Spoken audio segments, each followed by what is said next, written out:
Hey sunshine, welcome to my channel. This is Capari and I'm so stoked to have you here. I hope that you're having an amazing day and that my reading can uplift your spirit even more. Just know that you're always loved and protected by your spiritual team any day, any time. So guys, today we're doing a reading in terms of exploring your potential timelines for love. So I intended this reading to be single, so to see what timeline they're currently at, what sort of person you guys are going to meet, and then we're going to look at potential timelines. So for timeline A, we're going to look at what kind of person you will be hanging out with, or your potential person of interest. And we're also going to take a look at timeline B to see what sort of other potentials you have in a different timeline. So we're also going to ask Spirit to see how you can jump to different timelines, so you get to choose what kind of timeline you want to be in based on the person you see and also based on the current energy. So I want to put out a disclaimer. If you're a couple, if you have a partner and you still want to see this reading, that's totally fine. But remember, just because you see something that you like in a potential timeline doesn't mean that you have to ditch your current partner and choose a new timeline. It just means that you can always change your frequency to align with your person, so that you can see your person in a different light. You can possibly transform your current relationship without having to find a new person. Alright, with all that being said, let's have a look at your current options today. Option number 1, you've got this beautiful agate and also the Wild Unknown tarot deck.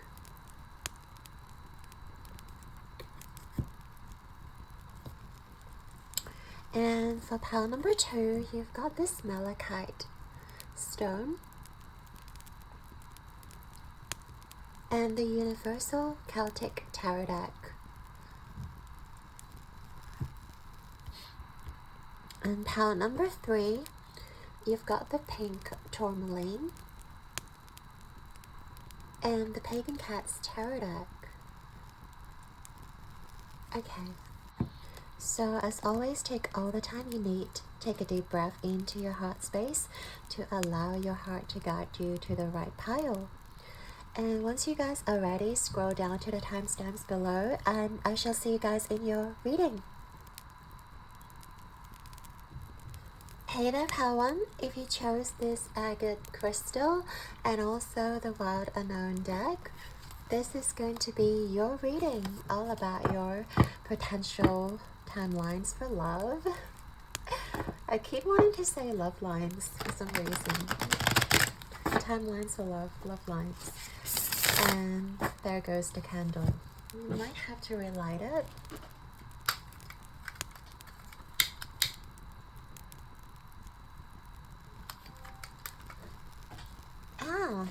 It's a little horn outside as I light the candle. So I think your spirit guides are very excited to talk about this with you. And so we're first of all going to look at your current timelines based on, of course, your current energy. We're going to look at how this person you're going to meet based on your current timeline. How would you guys meet? Why did you guys meet, or whether there would be any lessons involved, and also what you guys are meant to create together. So one last shuffle.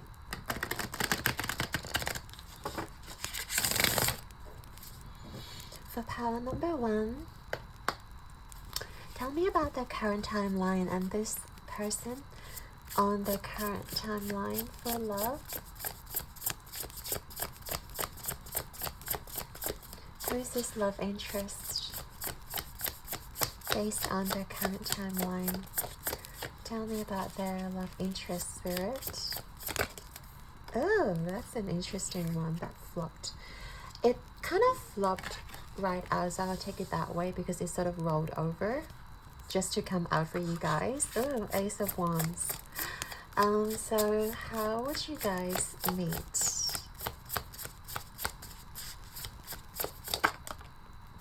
And we have, okay, this is sort of the Nine of Cups reverse.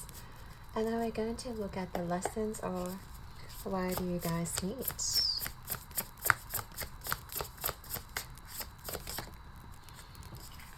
We sort of have the Eight of Cups. What you're meant to create together.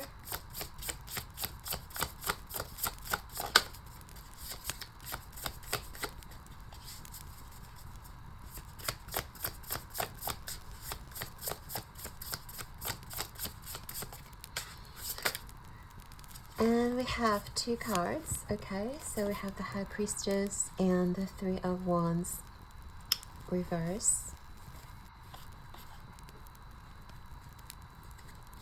Just want to make sure we can see everything here. Back of the deck, we have the Hanged Man reverse. Right. I see what's happening with you guys. So pile number 1, Spirit.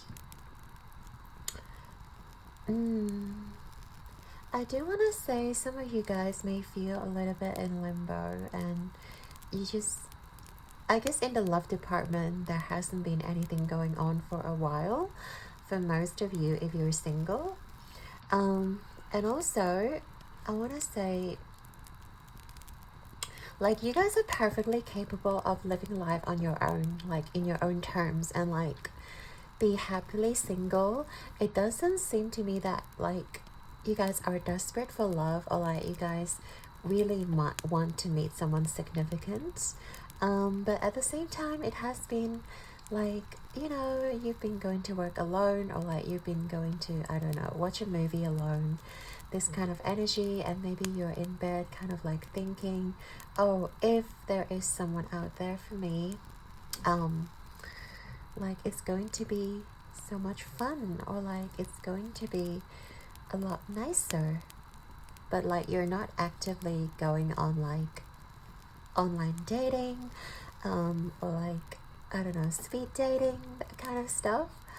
So this person coming in here with the Ace of Wands is someone who's going to, I feel like they're going to be very attractive, that you guys are like, kind of have that chemistry like right off the bat. And I feel like you will be immensely attracted to this person as well. I feel like you guys are like, when you see each other, it's like the spark of passion and like joy, and there's this like really fun conversation. You guys may get a little bit flirty.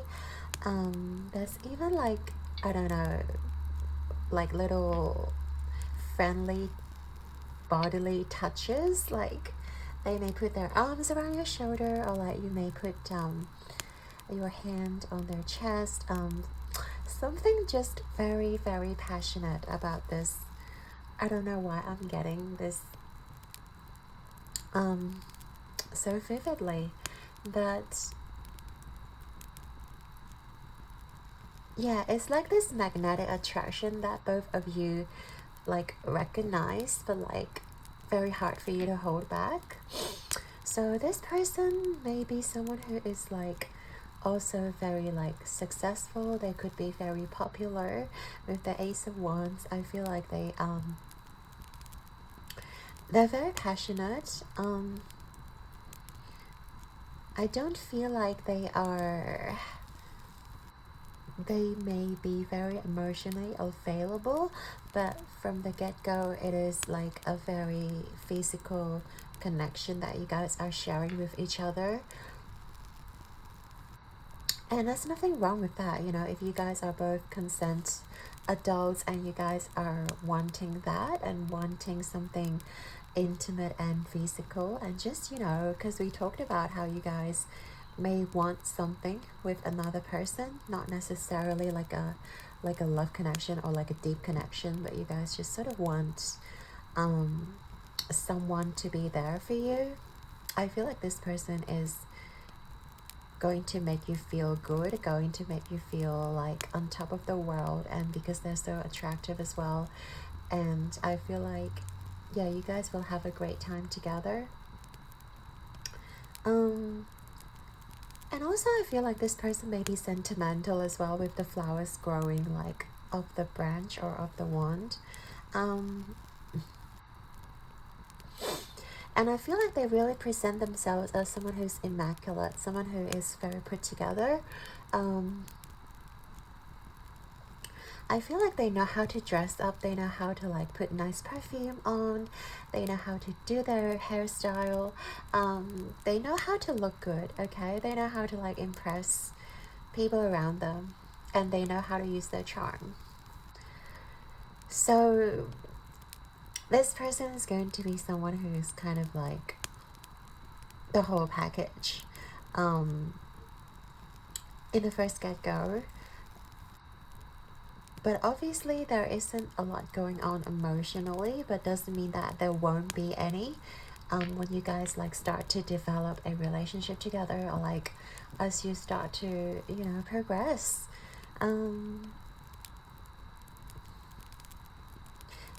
But yeah, this is like love at first sight, or like something really powerful like being triggered within both of you once you, like when you see each other, when you meet each other the first time. So that's something, you know, to look forward to, I suppose, pile number one.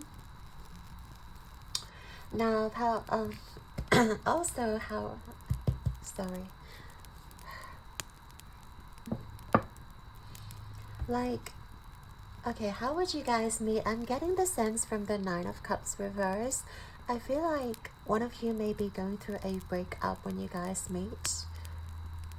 It's like either you're going through a breakup, or this person's going through a breakup, or some sort of hardship, emotional hardship, where you guys feel a lot of grievances, a lot of sadness, a lot of just feeling a bit down in general, like when you guys meet. And I feel like it makes me think of the bar, like with all the cups. So you guys may meet like maybe drinking at the bar when you guys are upset, and this person may spot you, or you may spot this person.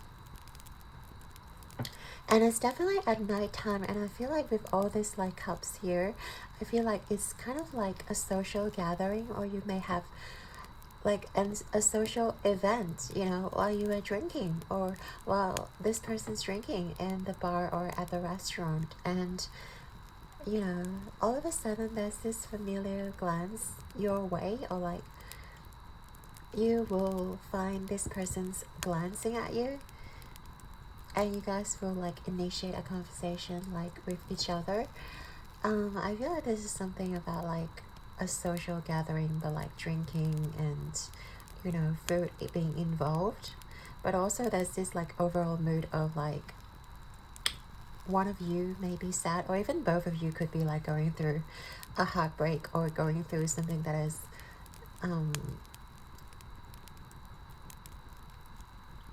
is upsetting, that is hard for you to deal with. And I think you guys will like pour all your emotions out as well with this card. I feel like you and this person, like when you guys meet, you guys are going to really pour out your heart and pour out your emotions, because I guess when it comes to a stranger, you may feel like you're not going to see them again. So you're kind of like just, you know, be more open to the stranger, or like be more vulnerable with each other. And that's something very sweet, you know, because with your friends, you're kind of like, oh, I'm going to see them again, so I'm not going to say much. But like sometimes with strangers, it's easier to open up, or like there's more things to talk about, because you don't know them, you're not sure if you're gonna see them anyway. So you're going to be like, oh, I'm just gonna tell them my whole life story, and like, you know, maybe the next morning they will forget all about it. So like I see you guys maybe like chatting, maybe like drinking, maybe like pouring your hearts out and like sharing all your emotional stories with each other, and just having a great time in general, like really being present in each other's, for lack of better word, presence, present in each other's presence. Anyways, but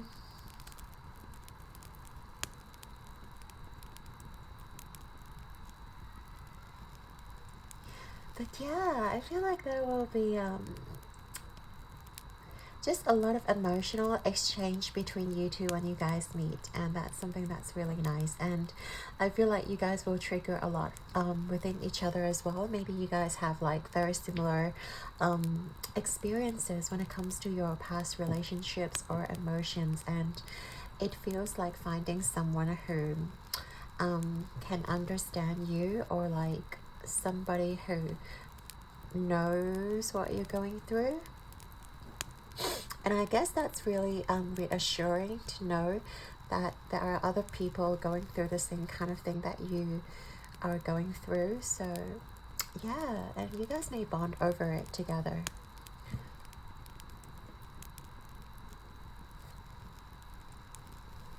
So moving on with this relationship, like why do you guys meet, or the lessons coming from this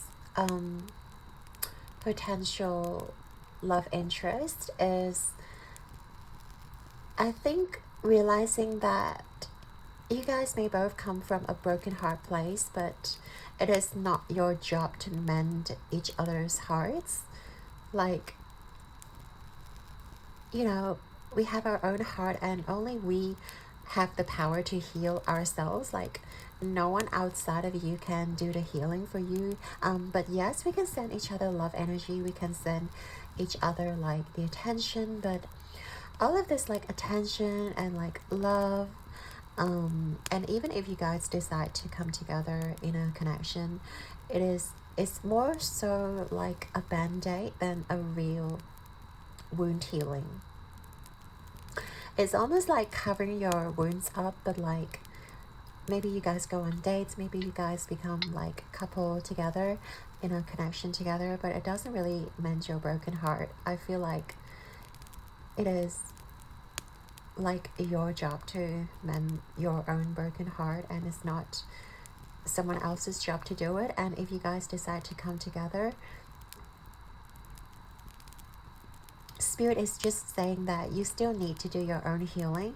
You still need to like walk a lone path. Like, doesn't mean that you have to go separate ways, but it does mean that you have to go within your own hearts to explore your insecurity of like your wound, or explore what triggered you, what has been broken, and start healing from that, instead of like finding things that to distract you from your healing, finding things to like sort of cover up the wounds, but to really go deep within yourself, to talk to yourself like, why do I feel so heartbroken? Like, is there any way to heal myself? Like, even if you have to go to like a counselor or a therapist, they can assist you, but you are ultimately the person who does the job. You're ultimately the person who realizes that, oh yes, I don't have to feel so brokenhearted, and I have the power to pick myself up. I have the power to like believe in my own strength, and not,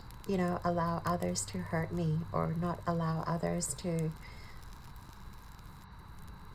like trigger my insecurities or wound, because I shouldn't feel insecure, you know, in certain way. Let's say if you're insecure about your looks, about your body parts, even about your like, I don't know, self-identity, your whatever it may be, like you don't have to be insecure. And by knowing that everyone is ultimately equal on this planet, and we all deserve to be loved, and we will find our pair, we will find our soulmate.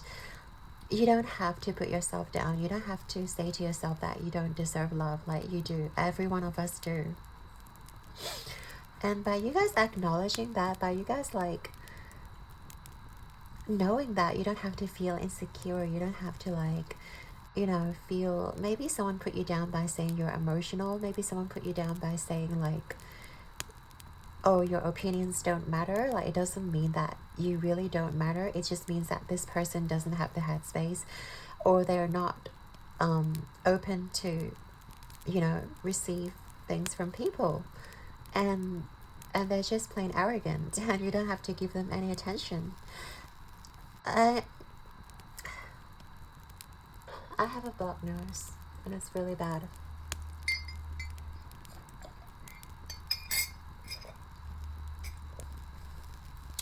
So yeah, so I apologize if I'm sounding a bit weird. I'm having just a blocked nose right now, but let's get back to it. I do feel like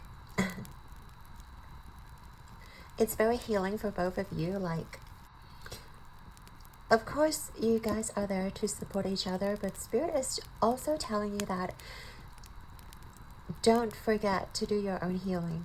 I feel like this is the main message here. Like, don't forget to do your own healing. Don't forget everyone has their own like broken hearts or broken glasses to attend to. And by you guys acknowledging that both of you like have to do your own inner work, and you guys are going to create something really amazing together, which we will get into. So with the High Priestess, why did I say holy? With the High Priestess and also the Three of Wands, I do feel like you guys are meant to create something really beautiful together. There's not a lot of hint as where this might be. There's something, I feel like you guys have untapped like psychic abilities, or like things that you really don't like, has not discovered, or you don't really believe in your power. Like, you don't really believe in your intuition, because sometimes you may feel like, oh, you can pick up cues from people. You may be able to pick up like how people are feeling, but you don't see that as a psychic or like an intuition sort of thing. You sort of just brush it off as like, oh, I'm just being a little bit like, you know, more, you know, sensitive to people's like facial expressions, or you guys may be able to pick up like subtle tone changes, things like that. But that is part of your gift. That is part of your intuition. But you guys probably don't see that. And I feel like with this person, like, or you guys coming in together, you guys are meant to like invoke something deep within yourself, something that, you know, you don't realize that you have. And that is so beautiful. And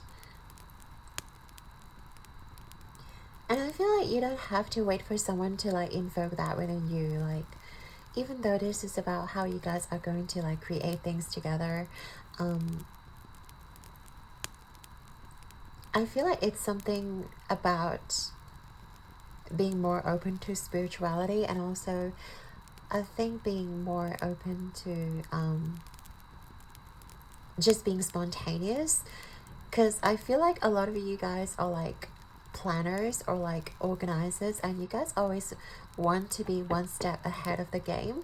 But I feel like what you guys are meant to create together, this person's going to teach you like, you guys can be spontaneous. Like, you guys can allow the universe to guide you, allow the universe to carry you. And by trusting your inner power, whatever situation you guys are being thrown into, like, you have the power to get out of it. You have the power to like get out of the labyrinth, or like whatever sticky situation happens to you. And you guys are meant to create like just a beautiful life, just a very like, I think, spontaneous, and like trusting more of your own power or your own unique gifts. So I don't know, I feel like you guys may be starting to like make videos about your abilities or your gifts, or like, or maybe become a therapist yourself, or like become someone who like everyone can go to for advice, or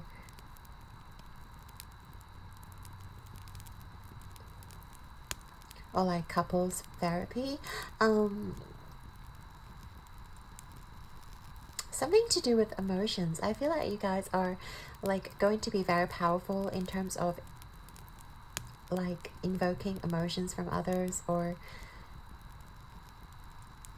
you guys are going to be very powerful in terms of like getting people to be vulnerable with themselves and like be really honest with their opinions and not with their emotions, and not dismissing it, by really acknowledging it, right? By like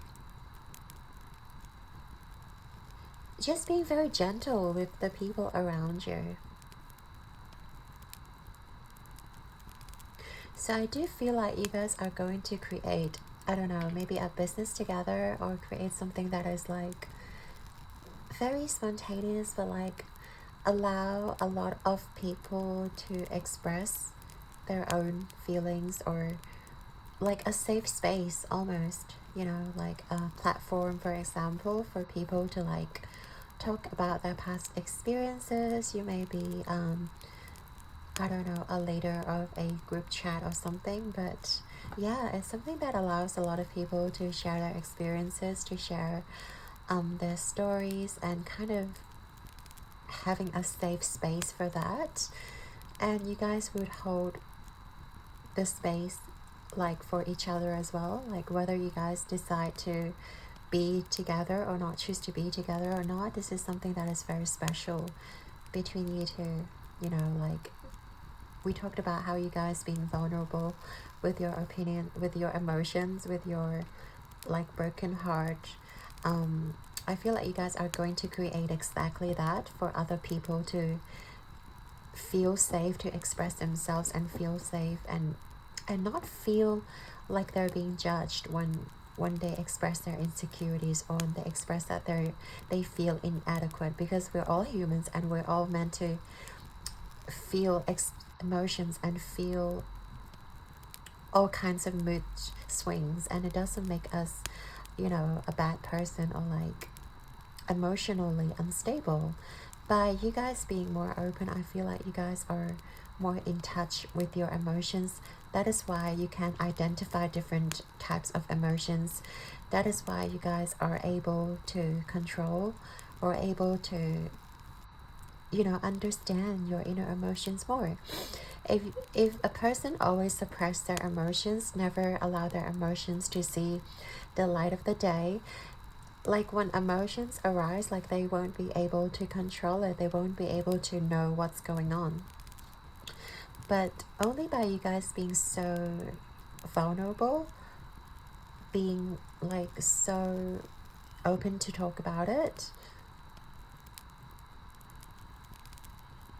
I feel like a lot of people will follow suit. A lot of people will realize that, oh, it is actually like, you know, really important to talk about, you know, what you feel in terms of your relationships, or in terms of family connections, or even like in a business environment, you know. So I feel like that's something very beautiful that you guys are creating with each other. So let's get into your other potential timelines. So I'm very excited. So first off, we're going to look at potential timeline A.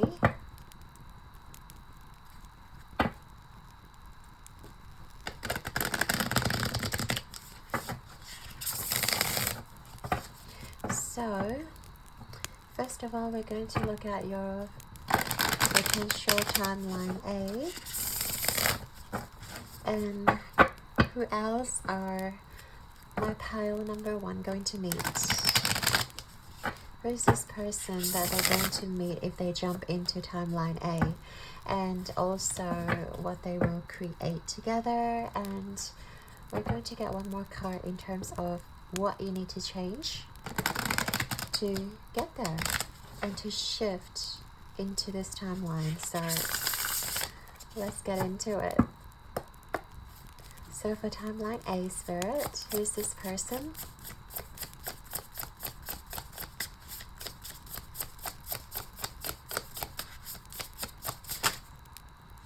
We have Strength reverse. Okay, and how would you guys... Oh, that was a quick one, but that's too many cards. Now, let's try again.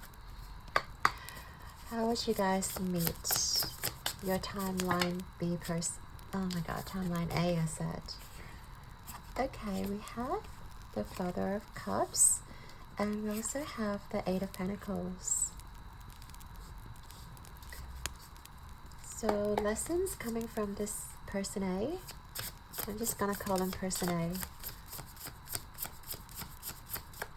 So from this timeline,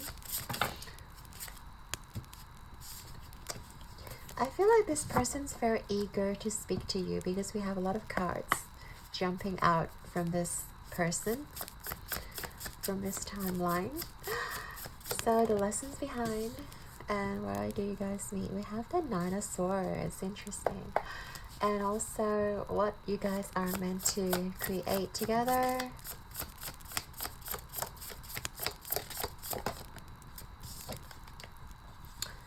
Okay, we have the Mother of Swords, that's the Queen of Swords. And then last but not least, we want to look at how you guys are going to jump or shift into this timeline. We have the World card, interesting. Back of the deck, we have the Sun reverse.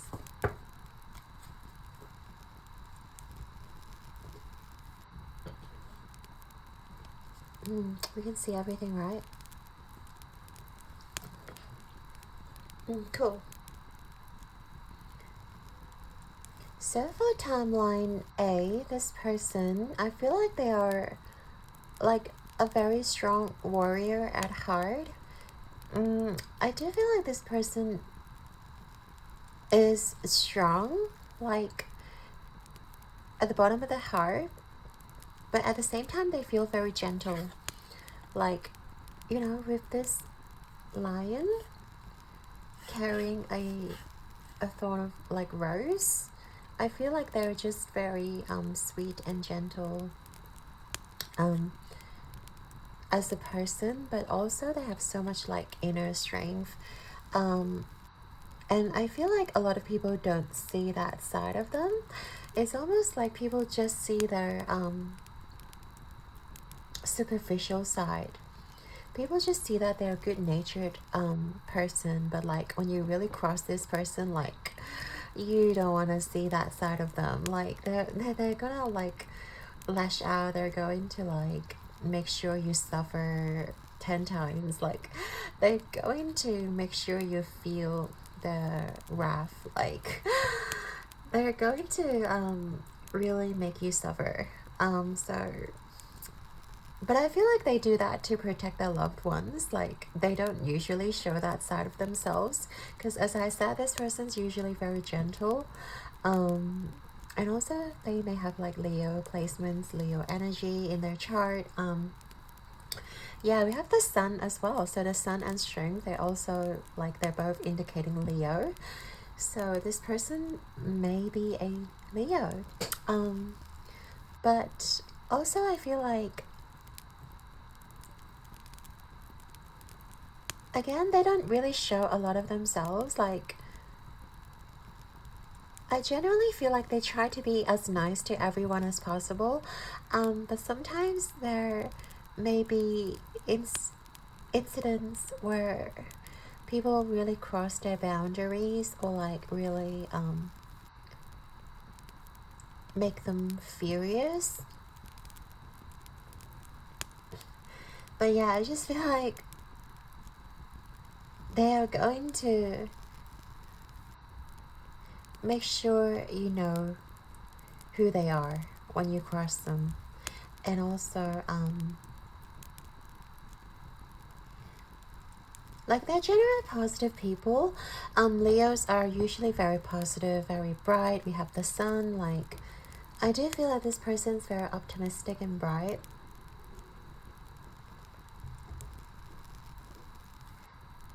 But maybe sometimes I feel like they don't realize they have the potential within them. Sometimes I do feel like they see themselves as more like the little cub, or like, yeah, not as strong as they give them credit for. I do feel like they play small in a lot of cases, where like they would allow people to go for the things that they want, because they don't know their true power sometimes, until like they get really triggered, until like the buttons are all being pushed. Like, they don't realize they have so much power within them. They don't know that like they can be capable of like a tsunami or something. Interesting.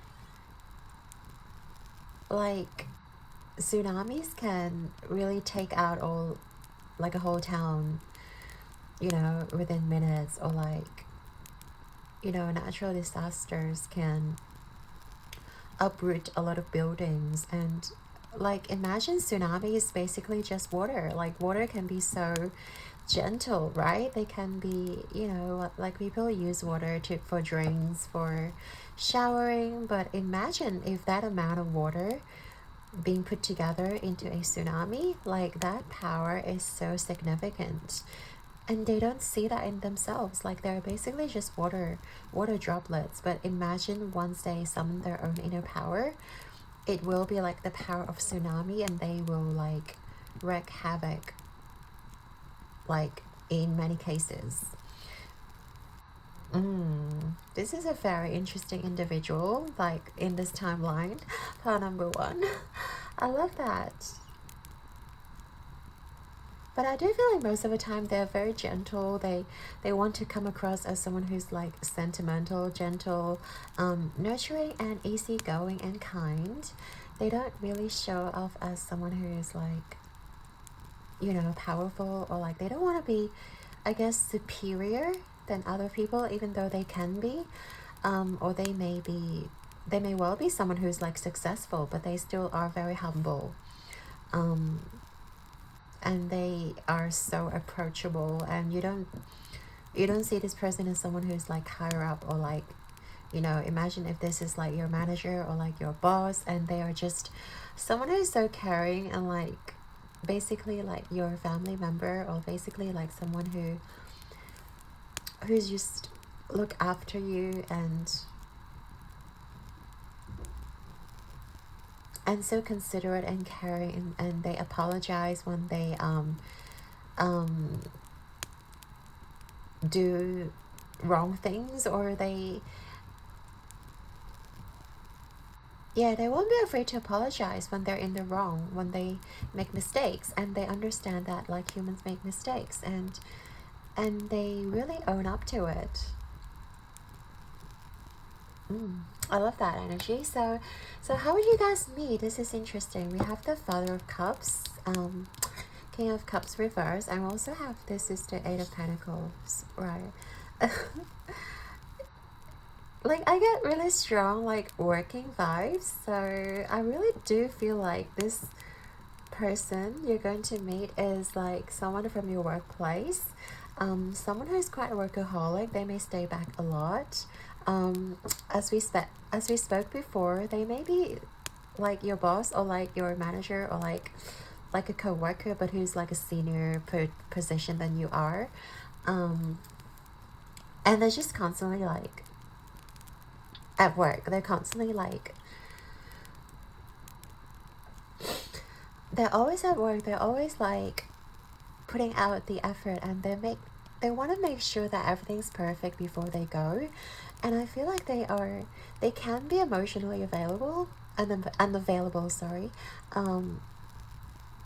But I feel like this environment is like, yeah, they are always like working, they're always like talking about their plans, their business, and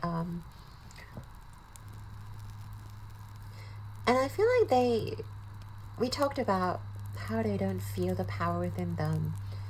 That is why they tend to overwork themselves, like to prove their own worth because they don't see in themselves. So I feel like you will meet them definitely at their workplace, or like even if you don't work together, I feel like you'll go to some sort of places, or you'll go to some sort of event and they happen to like be there working their butt off, and like you will notice them, and I feel like you'll spot them right away because they do feel like they stand out quite a bit. They are one of a kind. I feel like they really work hard to like push themselves further. But as I said, this is about how you guys will meet, and I feel like when you guys meet them, they will be working their butt off, and I feel like they won't even like realize that you were there. They will just be so like involved in their work, or like they will be so like entangled or like focused on their work, and they'll hardly notice you at all. But I feel like you will notice this person right away. You'll realize that they're so hardworking and they are so like magnetic for some reason.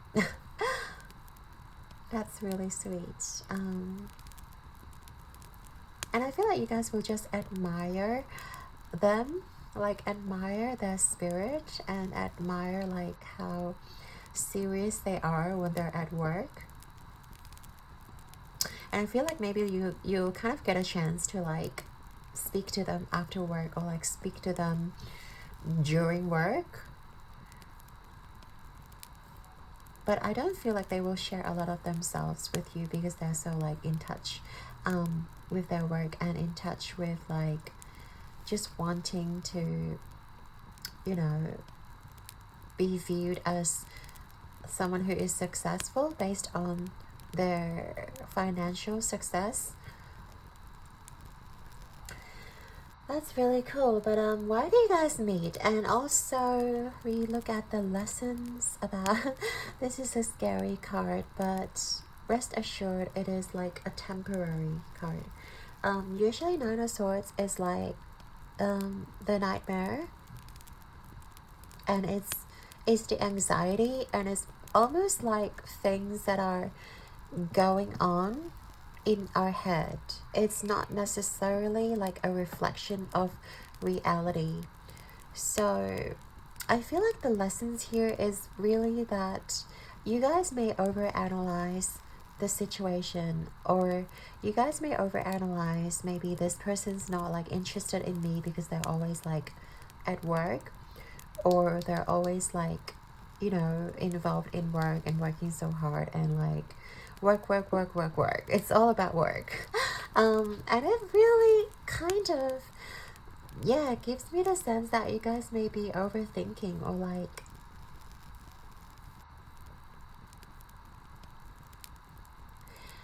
just thinking that they're not interested in you, and like you really want to grab their attention but they're not giving you the attention, and it's kind of like you're trying your best to like talk to them, or like have a connection with them, but like they're not reciprocating, they're not showing anything to you.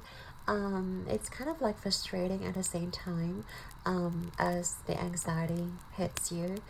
And it sucks, I know, like this energy sucks, and we all want to be like cherished and appreciated. But I feel like sometimes the best remedy is just to let it go, instead of like controlling things that are outside of our control. You know, it's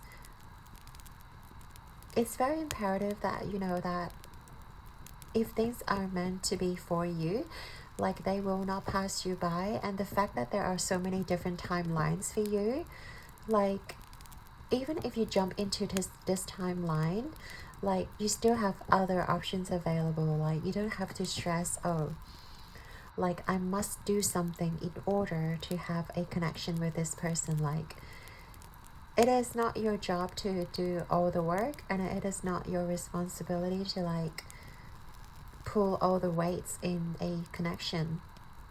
And I feel like within this connection, Spirit wants you to realize that, like, connections or relationships in general, they're all about two people meeting each other halfway, right? They're all about two people willing to give and willing to make compromises or sacrifices, or, you know, wanting to put the best foot forward for each other. It's not about you have to do all the job or I have to do all the job, and like making sure that relationships work by, you know, carrying all the burden so that your partner doesn't have to do shit, you know.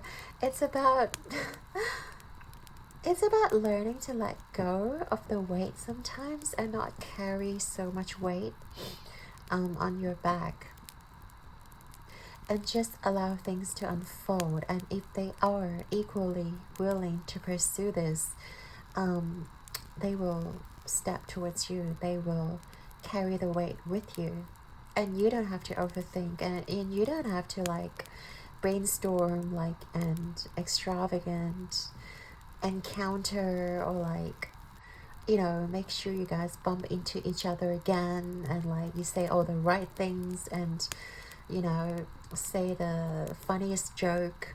You don't have to do all that. So I feel like Spirit just wants you to know that it is okay, like, for you to relax and for you to like pull out the swords. That it's basically the illusion. It's basically like, yeah, the nightmare. Like I've had so many different nightmares, and like it felt so real because it's all like in your head, right? But once you get up from it, you will still feel the emotions and still feel the feelings, but then your brain registers that they're not real, they're not what is happening. And same thing here, like think of it as these nightmares that are going on within your head. They're not reality.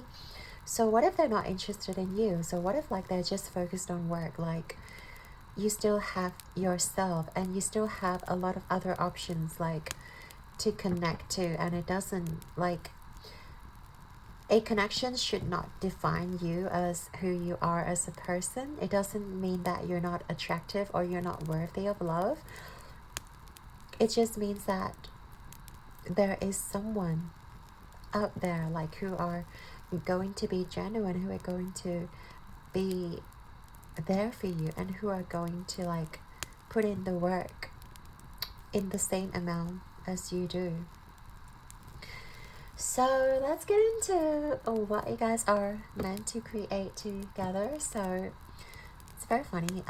We have the Queen of Swords. I do feel like you guys may want to like communicate, or I feel like this is more on your part. Like you are learning to be more communicative, instead of like letting different scenarios play through your head.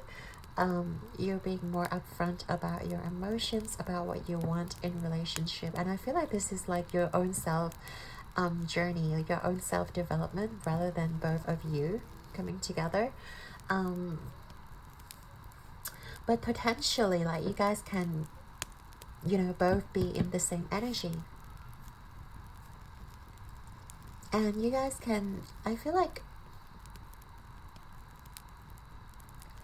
and it also reminds me of like creating a safe space. Like with the Mother of Swords, the Queen of Swords, they're really good at putting out boundaries. They're really good at like protecting your own space. So I do feel like what you guys may create together is like,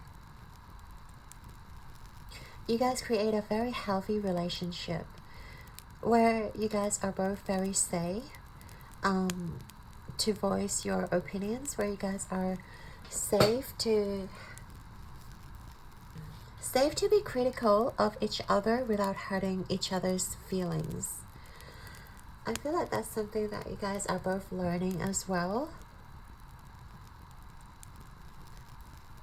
Because I feel like you guys will really hold back when it comes to voicing your opinions, because who wants to be with somebody who's constantly at work, who's constantly like, you know, involved in their work, like, and I feel like you guys are learning to like put up boundaries in terms of like work-life balance, in terms of, you know, having priorities, and also like communicating what works best for both of you, instead of just like compromising or just allowing things to like be whatever the way it is.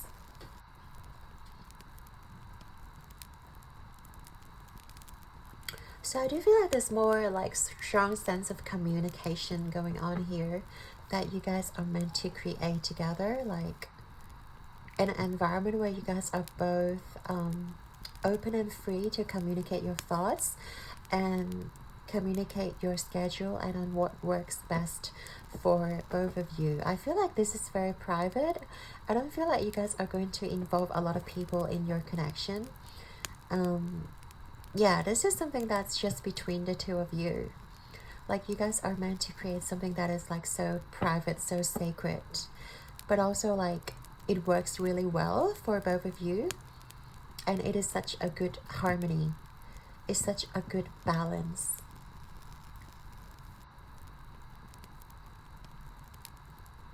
And maybe with the owl as well, I feel like you guys are going to set boundaries in terms of like, you know, when you guys are going to bed and when you guys are going to get up, because I feel like maybe one of you can be like a night owl and like the other person is like an early bird, or like goes to sleep really early, and I feel like you guys have to sort of find the balance and find the best way to like, yeah, find the middle ground so that you guys can meet halfway and you guys can like have a harmonious relationship together, if that's what you choose to be with this person, right? So that's about, yeah, setting up the space for communication, and also setting up the boundaries and setting up what you guys can compromise and what is non-negotiable for both of you. And I feel like that's going to work really well together, like as you guys move forward. But let's go into the last card, how you guys are going to leap into this timeline, because we talked about how this timeline is something that are like potentially one of your options. So how you guys are going to leap into this timeline with the World card, I feel like there is travel being involved. If you guys are looking to travel, if you guys are looking to like move to another country, if you guys are looking to move to maybe another city, I do feel like there's traveling involved when it comes to this connection. So if you guys are looking to travel, if you guys are like thinking even of, I don't know, relocating, it doesn't mean that you have to relocate I guess your home, but you can also be relocating your workplace so that you work in a different company. Yeah, that may be the reason why you guys will meet this person, how you can jump into this timeline, because you guys are going into another business. So that could be one of the reasons. Yeah, for others of you, it is about relocating your home life, relocating a city, or even like getting out of your hometown to a new place so that you meet different people, including this person, if you guys are into this potential timeline. So yeah, that's really beautiful, pile number one. Now let us get into your final timeline, timeline B, and who you guys are going to meet in the timeline B. So let's get into it.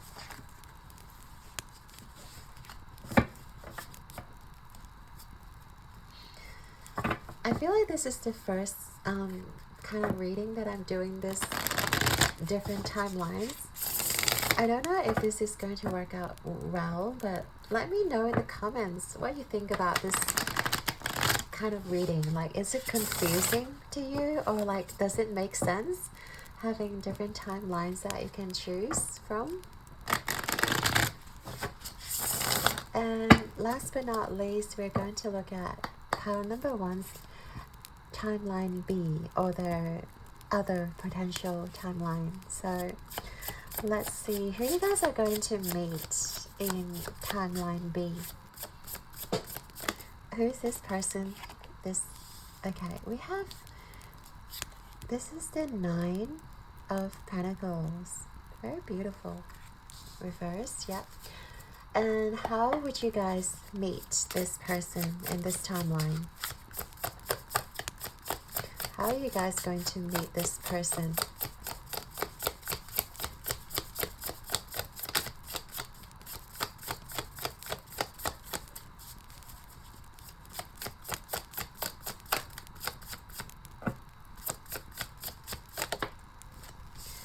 And we have the High Priestess reverse. Okay. And why do you guys meet, and what sort of lesson are meant to be for you guys when it comes to this person or this relationship?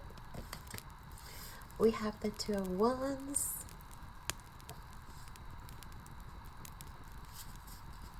Reverse.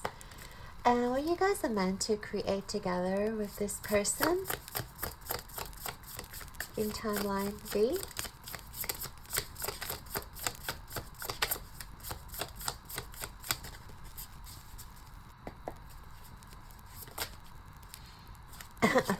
And we have the 2 of Swords. Okay. Last but not least, what you need to change to shift into this timeline B. For my pile number 1. Okay, we have 2 cards. We have the Hermit. We also have the 7. Yeah, the 7 of Cups. Reverse. Okay. And back of the deck, we have the Daughter, which is the Page of Pentacles.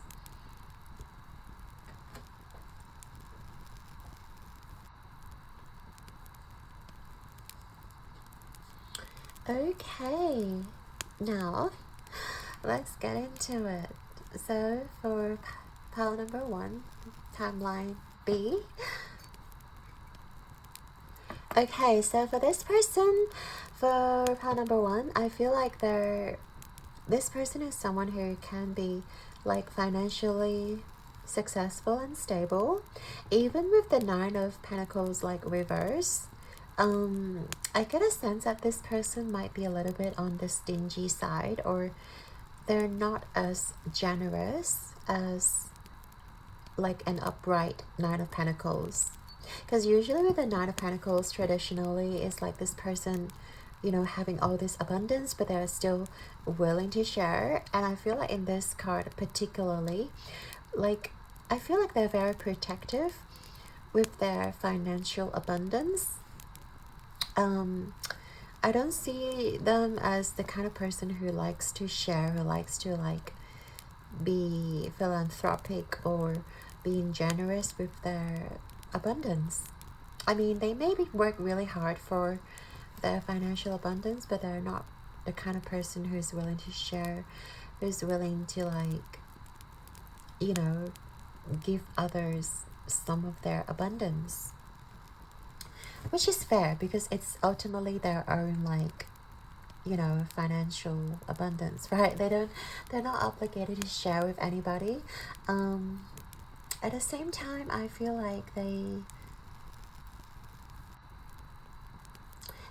feel like they place a high value as well on money, on financial abundance. I feel like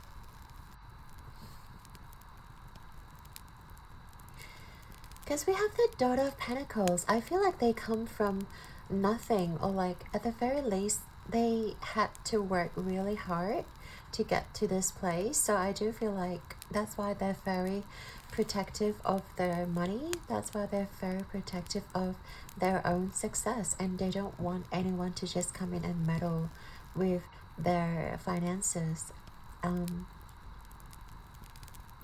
They do work really hard though, like with the Daughter of Pentacles, like they are grounded and they are like hard worker, they're stable, they understand that nothing comes unexpectedly, and just, you know, they don't crave for that, like, oh, I'm going to win a lottery and be abundant, you know, like they work really hard one step at a time, and I feel like they really have achieved it, but at the same time they're very protective of their money, and they're not willing to share, they're not willing to I guess let go of some of the abundance, and it's almost like a vicious cycle as well, because I feel like the more they achieve, the more they want in life. So like, let's say if you are like, you know, you got, your goal is to have like $10,000. Once you reach that goal, you're like, okay, I want $100,000, and then you want like $1,000,000, and then like $10,000,000, and like, you know, it keeps on going on more and more and more. And I feel like with this person, it's exactly the same. They just want more and more, like they want to achieve more in their life. Even though they're already like very financially abundant, I feel like they're still trying to work hard to like achieve the next milestone, or like the next goal. Yeah, there isn't much when it comes to like emotional side of things, so we'll get deeper into it. But how do you guys meet with the High Priestess reverse? I feel like they're gonna be in a situation where they don't feel right, or they don't feel like themselves. Maybe let me think.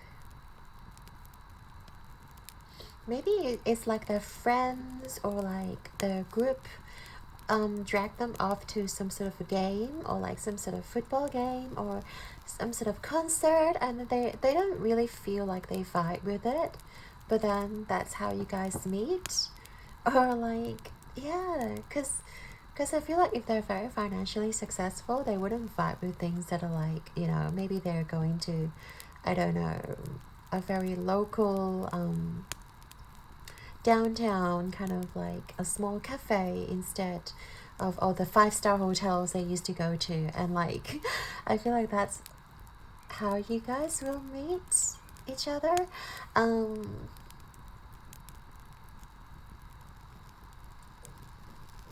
And I feel like they're not in their element when they meet you, because like they probably wouldn't know like what street food, or like what kind of I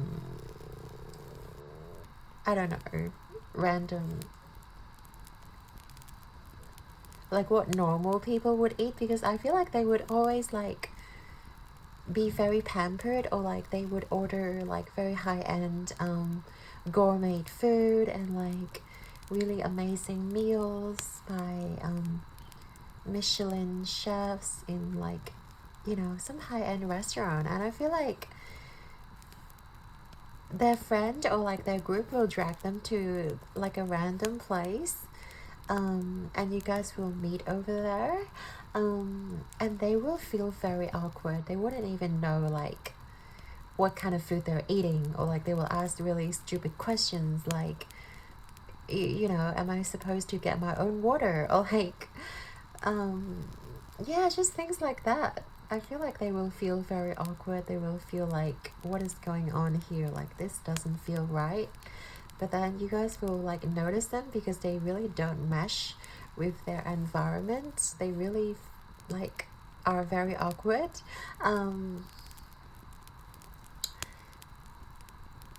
And I feel like it just catches your eye, and like maybe you will start a conversation about that, like, and then they will sort of talk to you about like, yeah, I'm not used to this kind of like places, and like, you know, it's my first time coming to this suburb, and like, and then you'll have a nice conversation together. I feel like even though they feel like they're not in their element, but they feel very safe with you because you're not judgmental. Like, I feel like they feel safe sharing like some of themselves with you. Of course, they're not going to reveal a lot, I think, because we talked about how protective they are, but yeah, I feel like they will still like be able to open up a little bit with you when you guys meet. So why do you guys meet, right? And the lessons behind this encounter in this timeline. So we have the Two of Wands here reverse. Okay, I feel like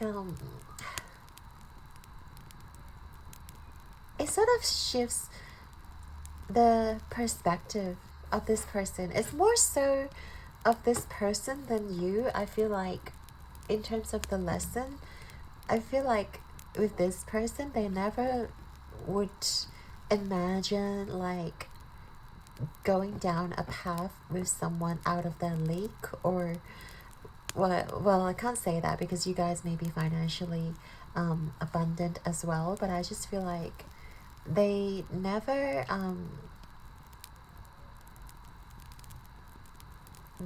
would imagine that they will be attracted to someone like you.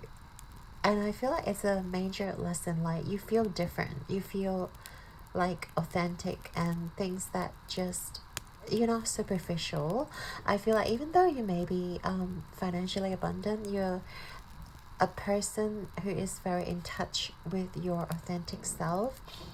And I feel like they never met someone who is so like authentic and not pretentious, or not, you know, all about designer, or like all about, you know, the high-end stuff.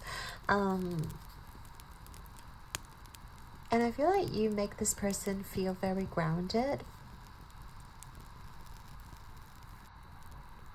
It almost feels like connecting with you is so much easier than other people. And I feel like they will see the world in like a different lens. I feel like before, yeah, it's very funny, right? Before, their world view is kind of only like money and this red color. It's all about the root, it's all about the pleasure. That's how they view the world. And now after they meet you, it's like all these colors coming through. It's not just about the physical pleasure, it's not just about, you know, the money, the grinding, but it's also about loving yourself with the heart space. It's also about tapping into your intuition, into your spiritual self, into your higher self. So I feel like you show this person like different sides to living life one way, but like there's so many other ways to approach life. Even if you're successful, even if you have a lot of like responsibilities, you still have like a lot of fun ways to live life, rather than just, you know, staying in this more like 3D and more like heavy dense energy. I feel like you lift off so much weight, and you really elevate this person's energy, and that's really refreshing for this person to like experience, because they've never met someone who is like you, who's so like spiritual, who's so like generous, and who's also, I feel like you guys are very heart-centered, and it's just very refreshing for this person to like meet someone like you. And I feel like it's a good lesson for them. It's a good experience for them to be able to see different sides of humanity. I suppose that's very lovely. And now we're going to look at the what you guys are meant to create together. So we do have the Two of Swords here, which talks about a split road, or it talks about a decision. So I do feel like there may be a decision that you guys may have to make, like in order to come together. Either he may have to sacrifice, or she may have to sacrifice, like whichever gender, or you may have to sacrifice something. I feel like you guys are meant to create something together that like find the balance. Like you guys are going to meet each other halfway in order to find this balanced place. And I feel like with this almost like an eclipse energy, right? It really is a very powerful energy, the eclipses, and it's very illuminating for a lot of people, and it's like transformative. I feel like you guys will create something together that is transformative to both of your lives, but beyond that.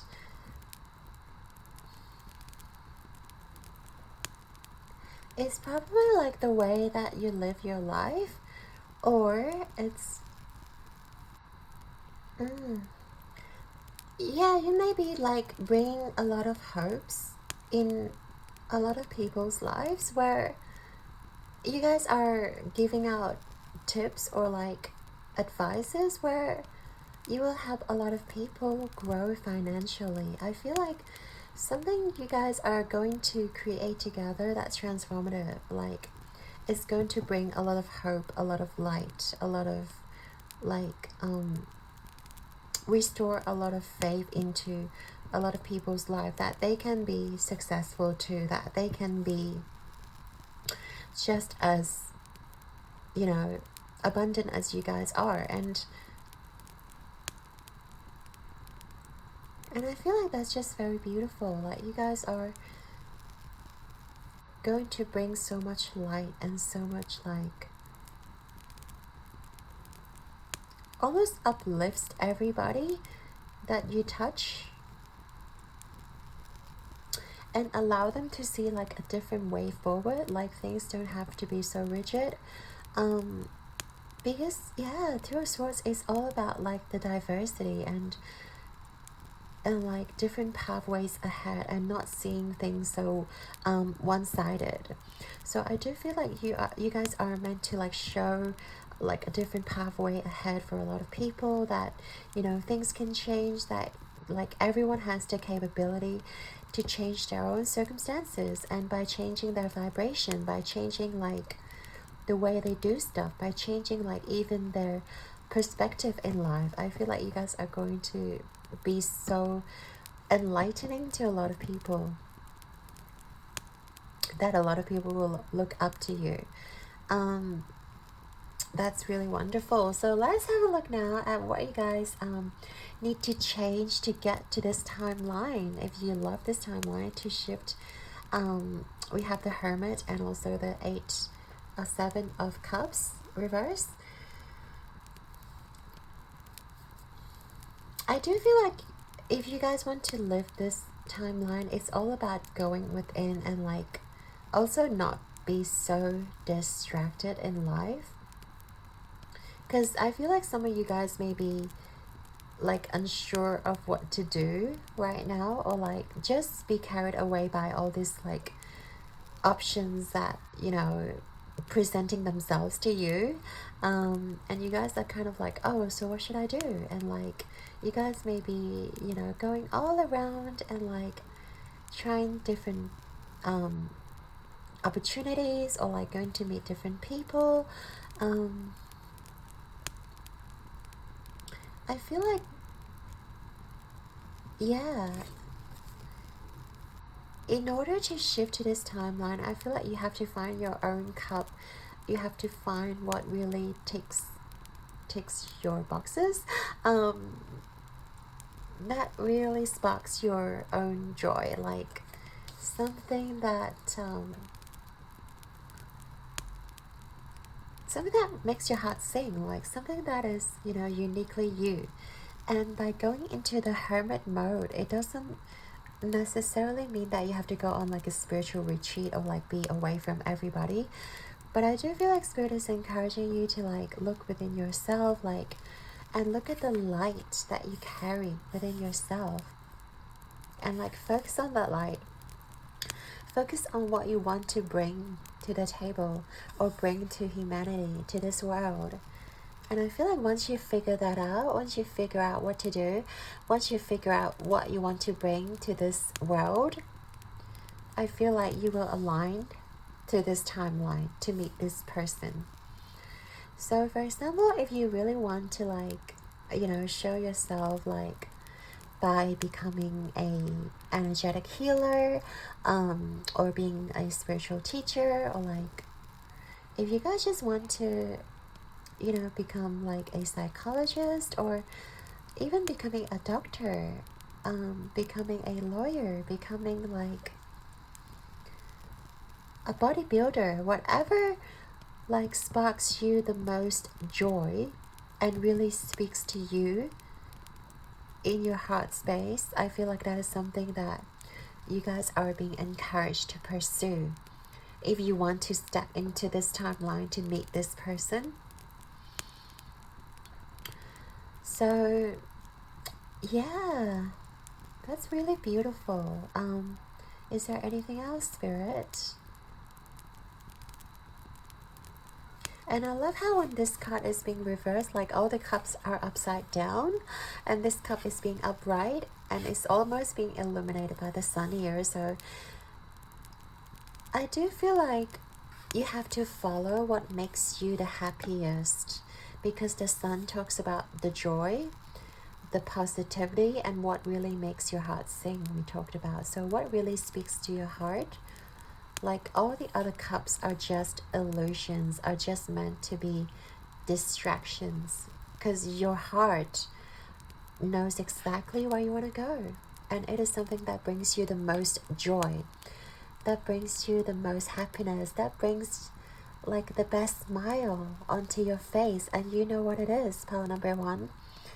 So I hope you can find that, and I hope that you can choose whatever timeline you want to choose here. Like, remember, the choice is always in your hands. Whatever you want to choose, like, the decision is ultimately yours. You always have free will. Whatever you see in here does not dictate the outcome. You're always welcome to change.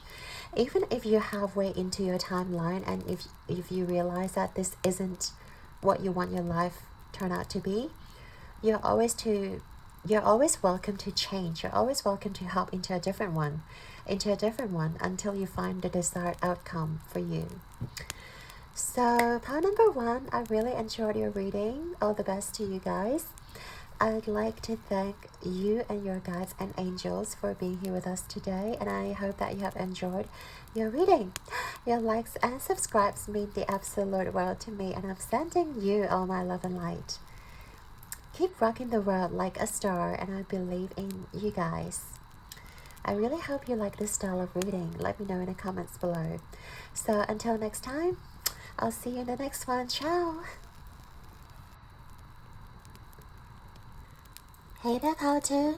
If you chose the Malachite stone and the beautiful universal Celtic tarot, this is going to be your reading.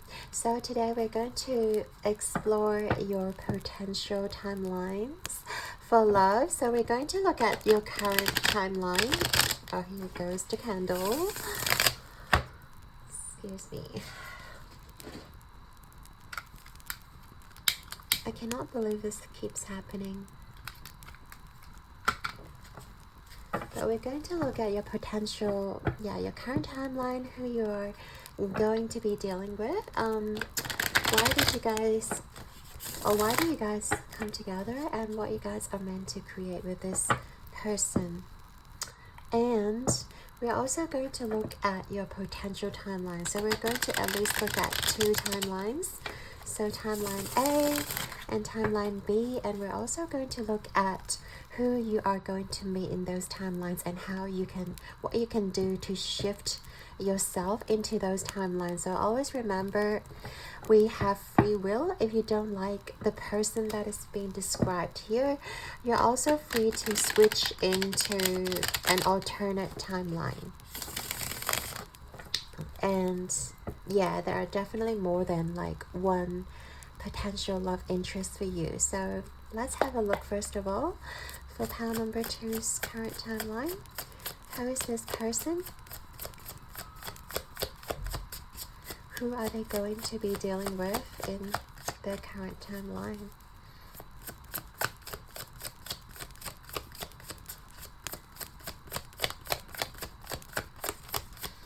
who's this person on their current timeline? We have the Hangman reverse. That's a very cool Hangman. And how would you guys meet? How would you guys meet for pile number? Interesting. We have the Three of Pentacles. Yep. And why do you guys come together with this person? We have the Five of Wands. And we're going to look at what you guys are meant to create together.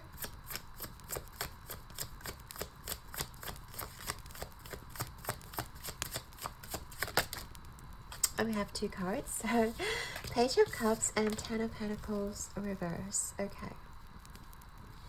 Back of the deck, we have the Three of Cups reverse.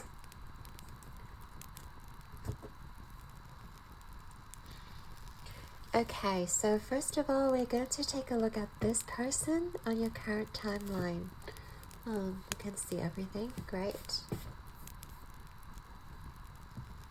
So for pile number 2, Spirit, I feel like this current like love interest that you guys are going to meet is gonna be someone who's very private. This is the first thing that I get from them. They're going to be very private. Obviously we have like this tree person like hanging down from a tree and in the middle of the forest. And I do feel like they are very protective of their heart. We have this little heart here being represented by an acorn. So I do feel like they are going to take quite some time to be opened up to you, or like open to their emotions or their own inner feelings. Definitely a very earthy energy. Well, in fact, this deck is quite earthy, but this person in particular is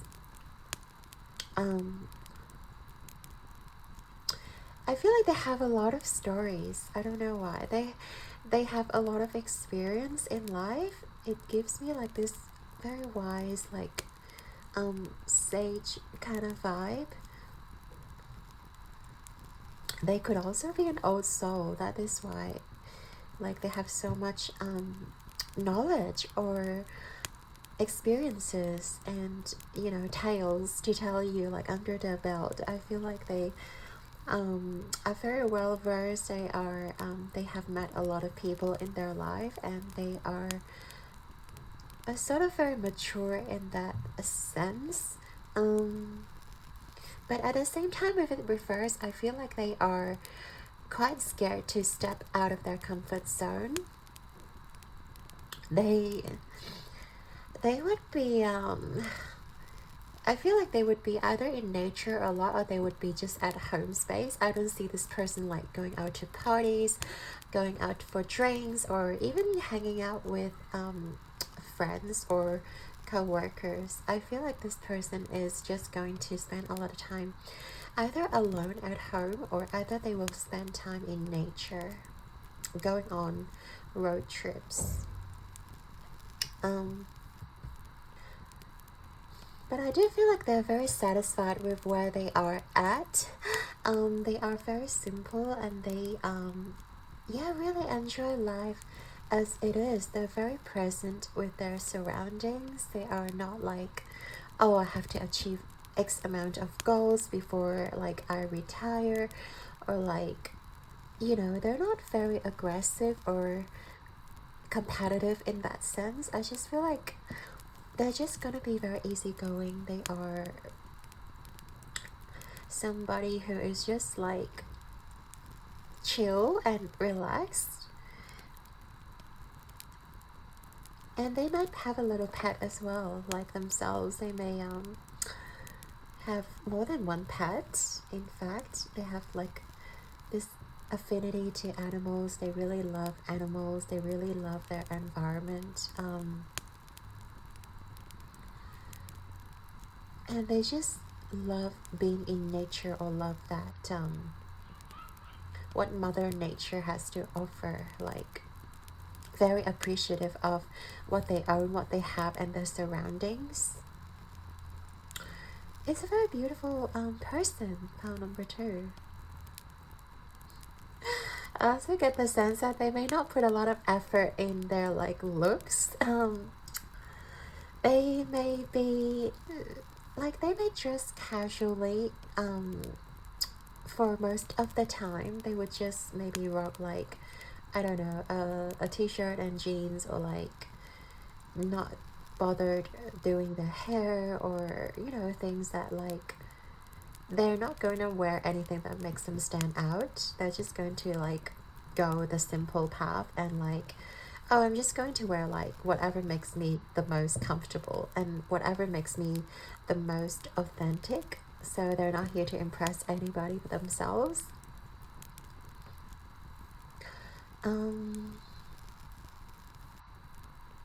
Yeah, I just get the sense that they're very like pleasant to deal with, or you guys are just going to have a great time being with this person. Like, I feel like this person is gonna make you feel very at ease with yourself, and also it's very easy to hold a conversation with this person. They're not the type of people that is going to judge you, or that's going to like have nasty, you know, remarks about things. They're just very neutral most of the time, and like, they respect what you have to say. They respect each individual, you know, by their own like opinion. They don't force their own opinion onto you. Like, even if you love partying, or even if you love going to like adventures, or even if you enjoy like being in the city, like, they're not going to judge you for that. So yeah, very good vibe I'm getting from this person. So moving on, we're going to look at how would you guys meet. I feel like Three of Pentacles usually talks about work, or a collaborative effort that you guys may be, you know, meeting this person. This person could be a new employee, or you could be a new employee of this company. I'm also seeing like,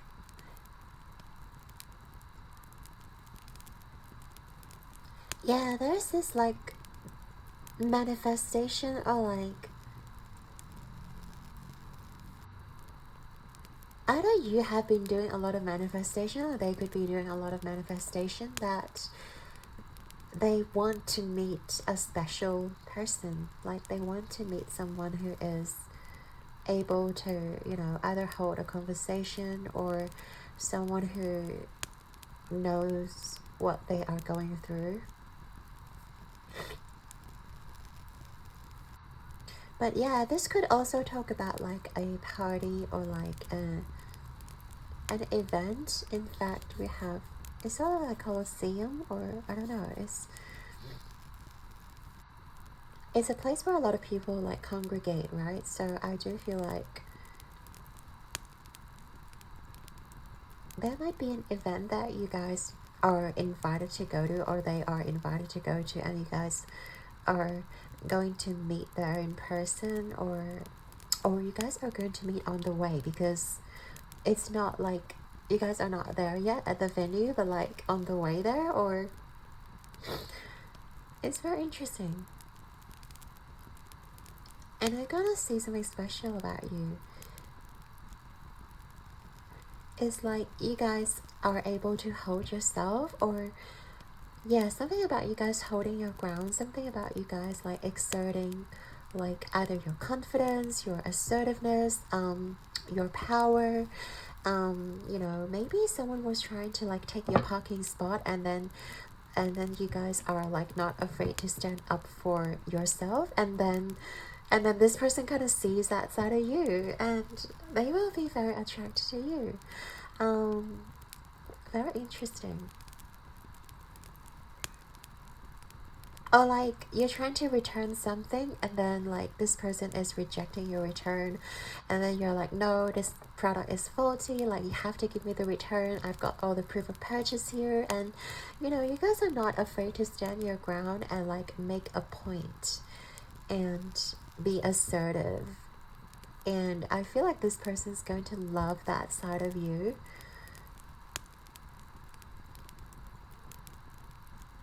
But I'm not getting anything else, so let's keep moving on.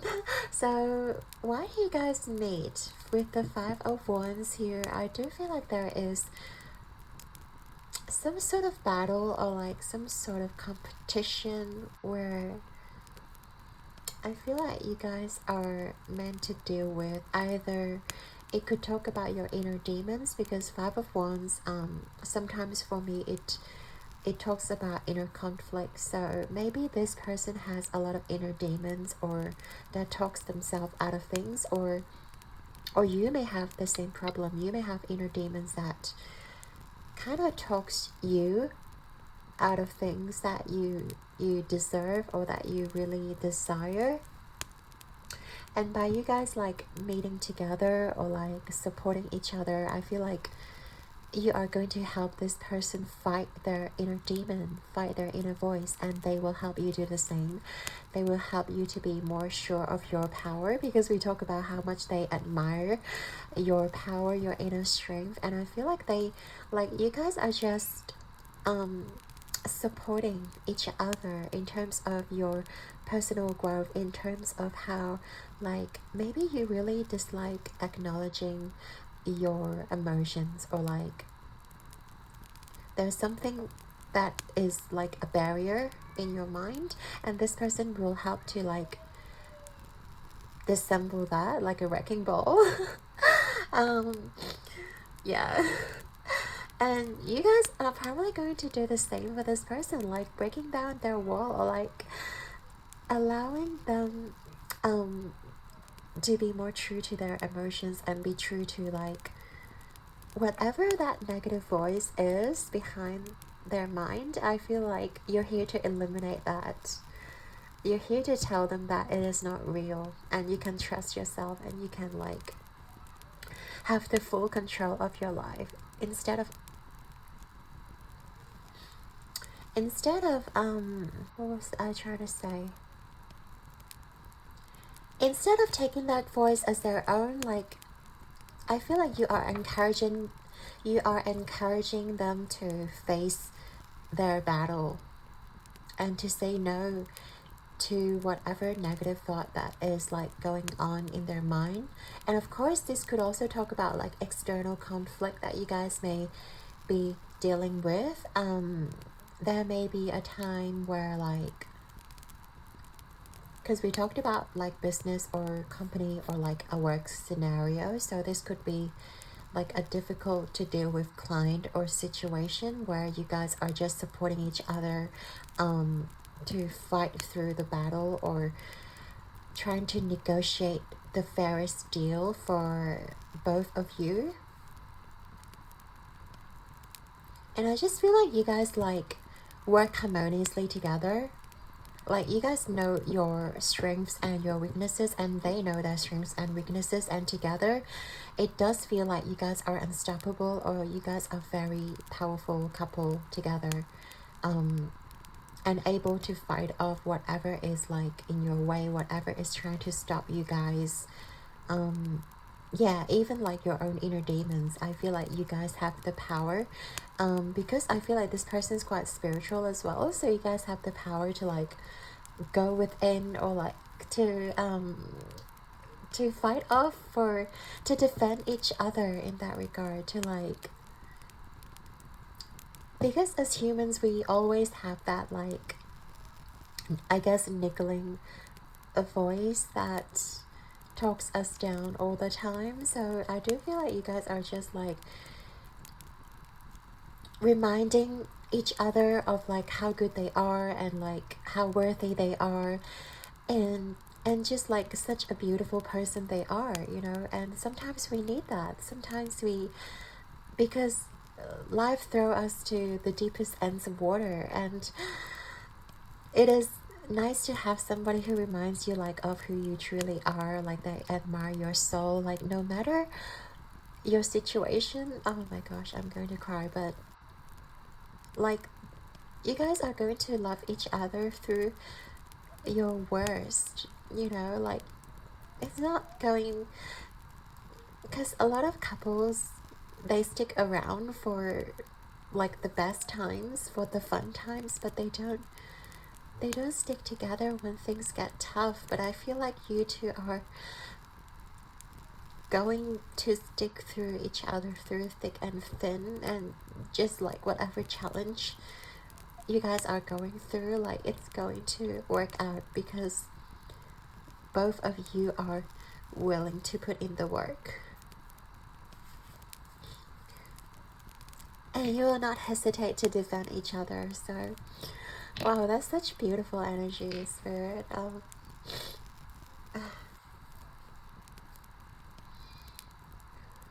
What are you guys meant to create together? I do feel like there is like, okay, Page of Cups talks about inspiration and like being curious, being very yeah, inspired by life. And I feel like you guys are going to inspire each other a lot. We talk about how you guys are like the biggest supporter of each other, and you guys are meant to create something amazing together. I feel like you guys will put in a lot of work, either building a business or building something that lasts a long time, like 10 of Pentacles in reverse. I feel like you guys are going to do a lot of like inner work, and also like things that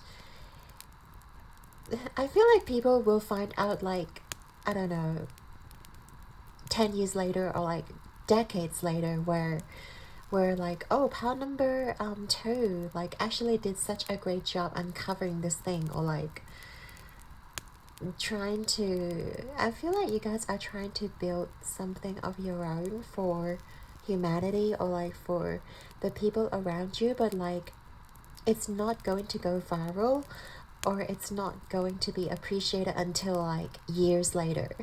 I feel like it's going to be swept under the rug, or like gone under the radar for quite some time, but it is such a great project, but nobody like knows about it until like years later. Then people start to talk about, oh, pal number 2 and the person, they're actually creating something phenomenal here, and we can have a look at that.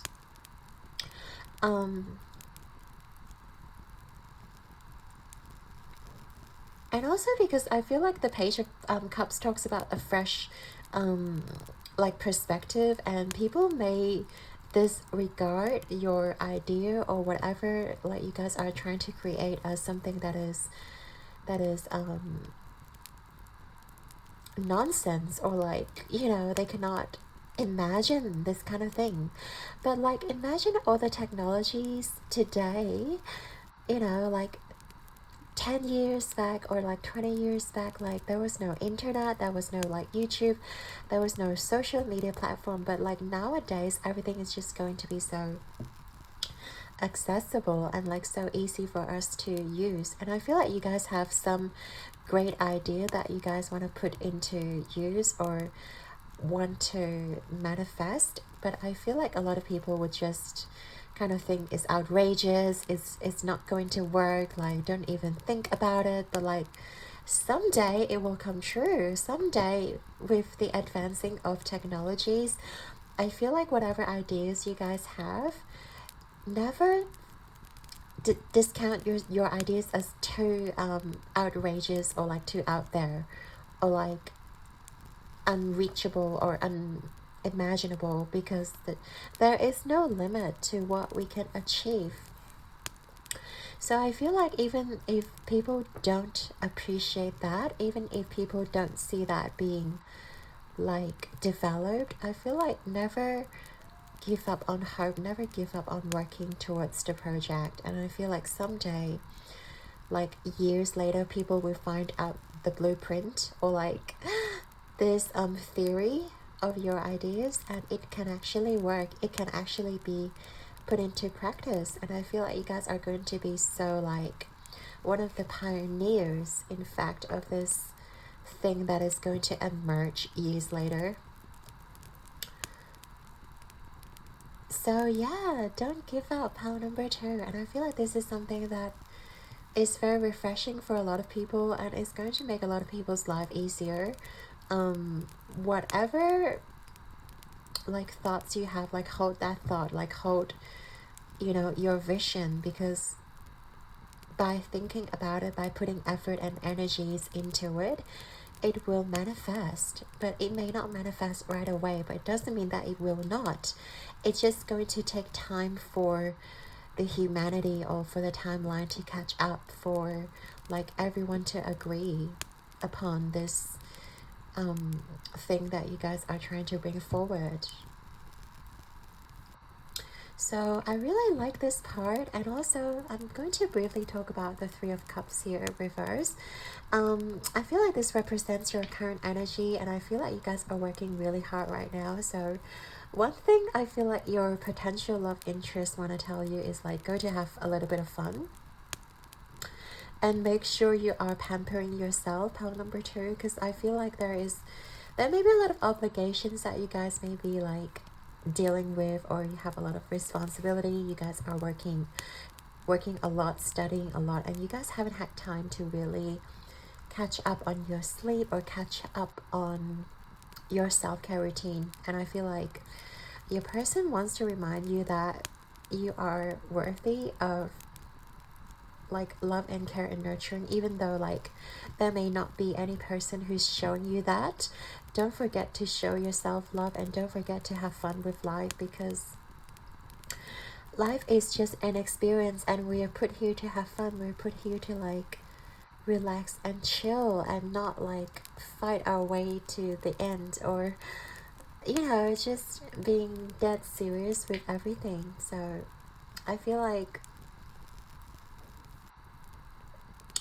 your person just wants to bring forth their chill energy to you, and reminding that it is okay to relax, have a little bit of fun, and do things that you enjoy, like going out in nature, or like just hanging out in social gatherings, and reminding yourself that there are people like vibrating on the same wavelength as you are. Like, never think of yourself as fighting the battle alone, because you're not. Your spirit guides are here, your person is here, and I'm here to support you through your journey. So yeah, you're not alone, pal number 2. I'm sending you so much love.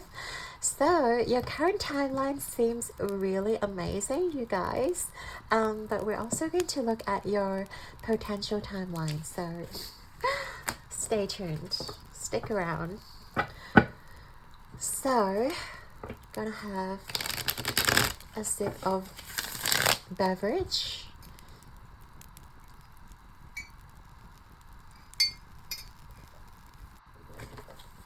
And in my case, it's just coffee, but feel free to hydrate yourself, and like, yeah, make sure you are sleeping well, hydrating yourself. And also make sure you have enough energy. That's something that is being reminded of you here. And don't force yourself when you don't have the inspiration or energy to do stuff, because sometimes we feel like sleeping is counterproductive, but it's actually not. It allows us to come back stronger and more refreshed and more inspired, and you can actually work a lot better after a period of rest. So for pile number 2, Spirit, potential timeline, we're going to take a look at timeline A, and who they are gonna meet in this timeline instead. So in timeline A, who are they going to meet? We have the 8 of Pentacles, and how would they meet each other in this timeline, timeline A?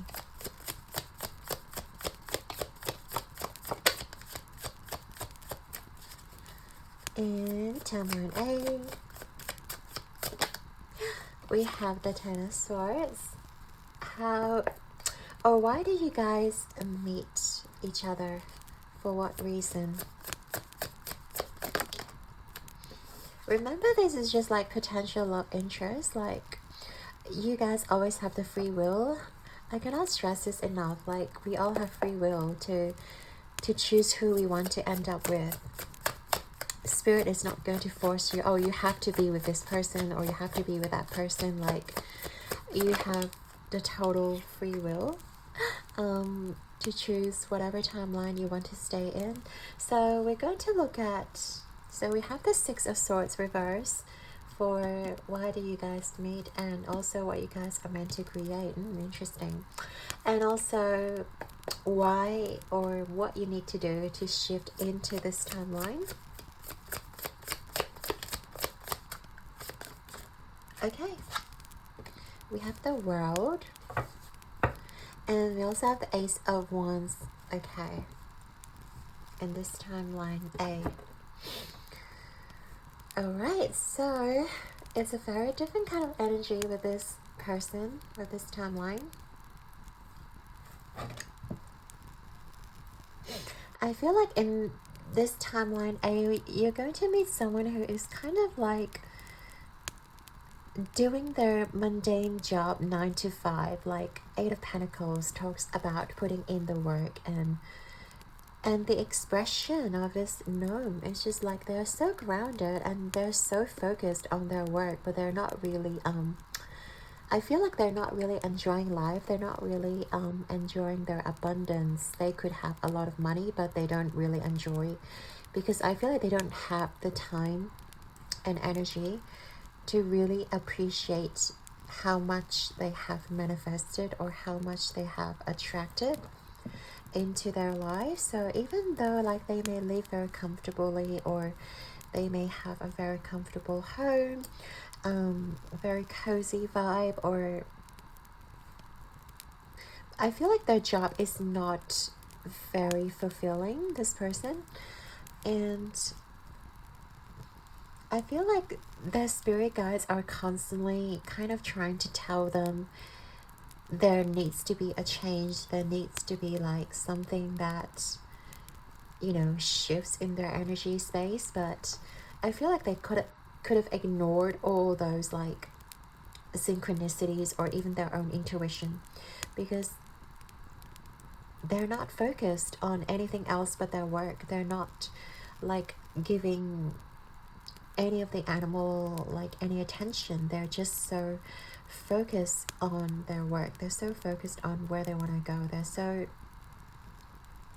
almost stubborn when it comes to what they want to do. They just want to like make all the money, have all the pentacles. Like, even though they may not have the time to use it, they just keep like pushing forward. They keep marching on. And yeah, and I feel like this person is probably going to be very like exhausted, or they're probably, yeah, because we're at the Ten of Swords here. I feel like this person is going to be wounded, exhausted, heartbroken when you meet them, because they've constantly been putting a lot of energy into their work. They're not really like looking for anything else, any sort of joy outside of their workspace. And I feel like they are smart too, but they just don't, I guess they're just shut down from other things. They're just shut down from like all the other joy, or like, if I spend time like hanging out with friends, I'll miss out, you know, working on this project, or I'll miss out whatever they're working on, like writing a book, or, you know, like they're very focused in their craft. And yes, they are intelligent, but I do feel like they have already spent too much time and effort, and I feel like time is slipping away for them too. And I feel like they will be in a very, I guess, exhausted place when you guys meet. it does feel like they have endured a lot. It does feel like they also with this Ten of Swords, I feel like they are putting walls up around themselves. So which makes sense, because like a person who's always like, you know, working and like putting in the work into their career, I don't think they have like the adequate social skills, not to be judgmental, but they probably could be socially awkward, or they could be like just very introverted, or they wouldn't be like expressing much in a social setting. So it's very interesting. It's not giving me how you guys are going to meet. It just gives me like the state where they are going to be presented as someone who's exhausted and heartbroken, and sort of has a wall like being built around them. It could be like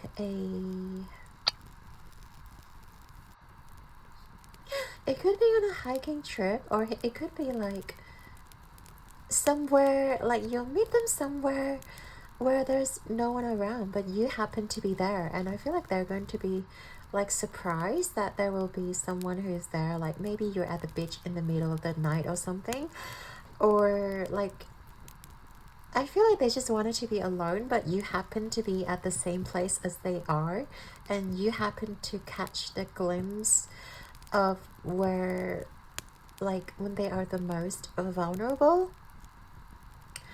Yeah, they could be like by the riverside, or like by somewhere very secluded, and you happen to be there for whatever reason, but it's very interesting. And I feel like the meaning of you guys meeting each other with the Six of Swords reverse, I do feel like you guys are going to illuminate them, because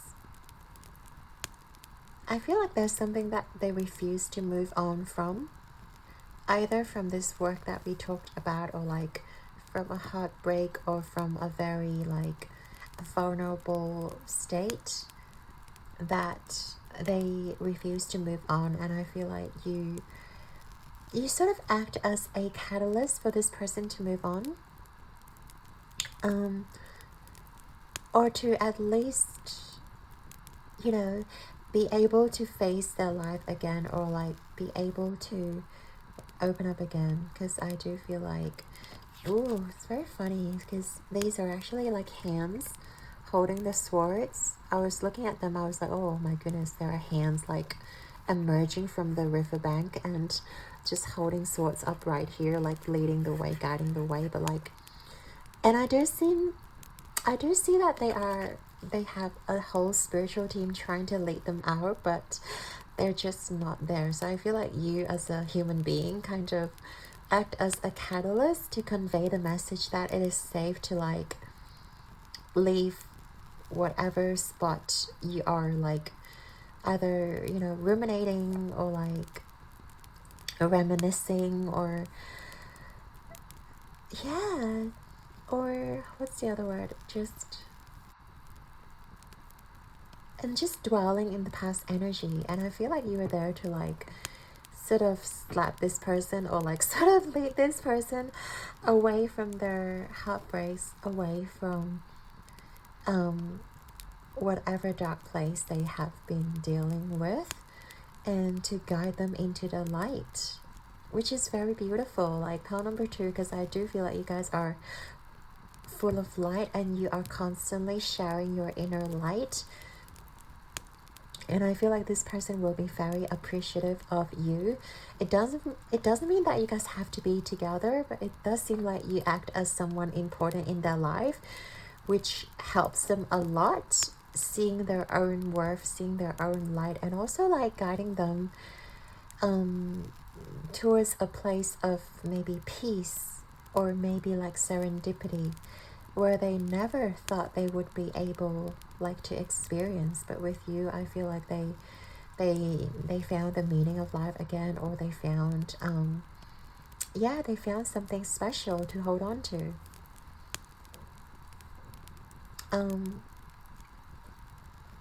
So we have the devil energy here. Oh, what you guys are meant to create with the devil energy. This is a tricky one. I do feel like, yeah, I don't think there's something major, but the devil also talks about like physical, like obsession, you know, chemistry, obsession. And also with the Ace of Wands here, I feel like maybe you two are like very physically attractive, which makes me think that, you know, this could be something that you guys may share, like physical chemistry or intimacy, that kind of obsession. You know, if you guys are into that, that's okay. You know, that's something that, you know, is a possibility. But also it's also about acknowledging that you guys have like human needs, or you guys have like, and it's okay to lean into your human traits. It doesn't mean that it's wrong to, you know, be selfish or have human desires, but I do feel like it's sort of being presented here as an option for you. It doesn't necessarily mean that you have to follow through. It's like something like an option to you guys. Yeah, I'm just not really getting anything else like besides that obsession, or like, and realizing that it is okay, you know, to have the obsession, to have like those ego traits of yours. It doesn't mean that, because we're not spirits, pal. To remember, like, as spiritual as you are, like, we are still in a human vessel, so it is like so normal to have human desires, and it's nothing to be ashamed of. So if you are being presented with an opportunity, like, don't feel bad about it, or like follow your heart. If it's something that you want, that's great. If not, that is also okay. You know, you don't have to feel bad about anything. And with the World card here, I'm gonna move on from the devil, but I think you are meant to create, I think what you need to shift, or how you guys are going to meet this person, is like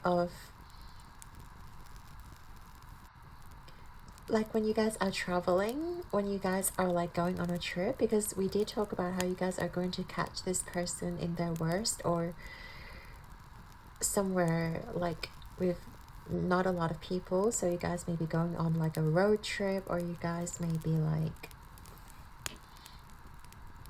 just traveling in general. And you guys could be like closing out a chapter, or like walking away from a situation as well. And then you guys needed some time alone, and you guys probably needed, I don't know, to go on a spiritual retreat or something. Like,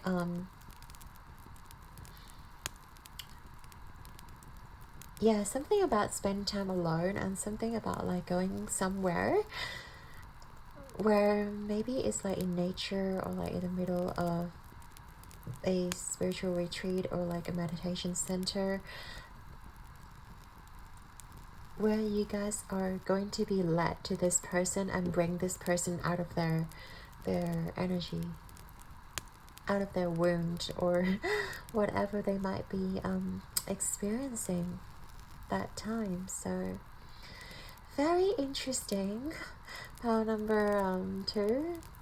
But as I said, this is just a potential timeline, and feel free to claim it if you want it. If not, we're going to hop on to timeline B now to see who else you are going to be meeting. So this is so interesting, like seeing all the possibilities that are lying in front of you guys. It's really eye-opening. And yeah, I do feel like you guys are very loving, very nurturing, and like don't feel bad just because you guys are not like spiritually transcended and like, you know, have no human needs or have no human desires, because as we talked about, it's only natural to feel like desires and to want things as a human.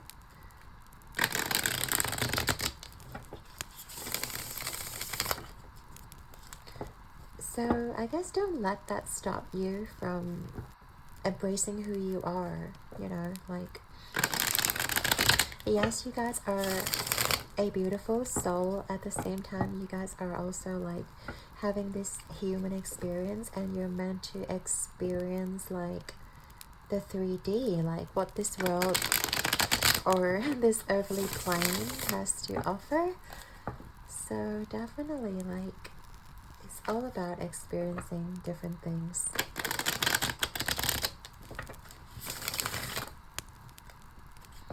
Alright, so we're going to look at potential timeline B for my pile 2. And in this timeline, who are they going to meet?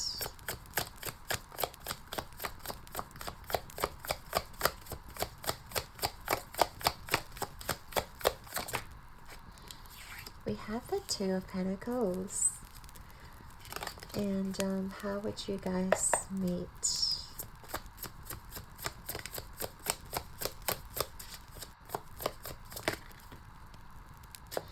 Now we have the 6 of Swords and the 4 of Wands reverse.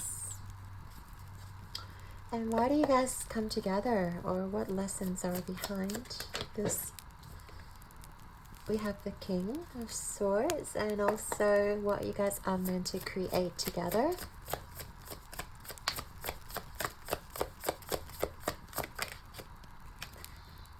Eight of Pentacles, a lot of repeating cards, and also what do you need to change and to shift into this timeline B? This potential timeline, what do you need to do to change into this timeline?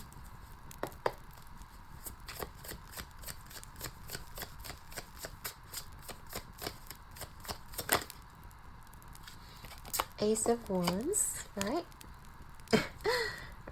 Yeah. And I have the 10 of Swords here. Interesting. I don't know. I feel like for some reason this timeline is also linked to the previous like timeline A that we talked about, because we have a lot of repeating cards. 1, 2, 3, and 4. But we'll get into it.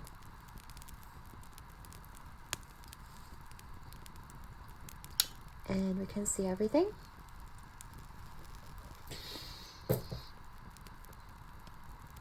Alright, so in this timeline B, you're going to meet someone. I feel like it also, this card keeps reminding me of someone who's like cerebral, or someone who has like a lot going on in their mind. And with the 2 of Pentacles as well, I feel like this person is juggling a lot in their work, or in their in their work or in their life. Like they could have a lot of commitments, not necessarily like partner relationships, but it could be. But I do feel like they have a lot of like obligations or things that they have to deal with. They may have their own business, or they may have like a lot of people looking up to them, or they have to deal with a lot of people's things and tasks. And I do feel like they are a leader of some sort. That is why they could be very like busy. They could have a very hectic work schedule.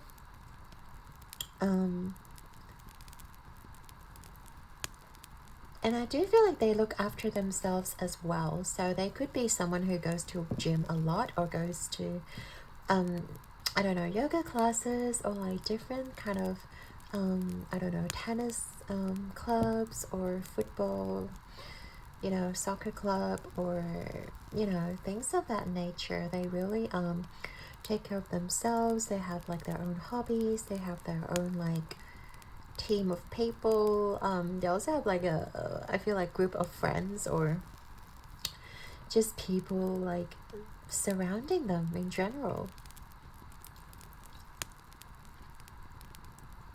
And I get the sense that they are I don't know if cocky is the right word, or they're just like confident in themselves. But yes, this person's very confident in their own skin. They think, well, they actually achieved a lot, right? And they are actually very smart. They actually can do a lot for themselves. So yeah, they don't require anyone to do things for them. So I feel like that is that confidence that stems from within them, that they are capable, that they are intelligent, and they are like also knows how to take care of themselves, right? Also knows how to make themselves look presentable and immaculate and attractive. And there could be a lot of suitors around them. They could have like a lot of people just admiring them. So I feel like this person is very successful, or very like just have achieved a lot in life, and they are very proud of themselves. So it's great. I'm happy for them. So with these two cards here, Four of Wands, Six of Swords, how do you guys meet? I do feel like they might be experiencing something like, I guess kind of similar to like how I mean potential timeline A person, where this person may have experienced some sort of setback, or some sort of like people who, I don't think people ghosted them, but people moved on from them,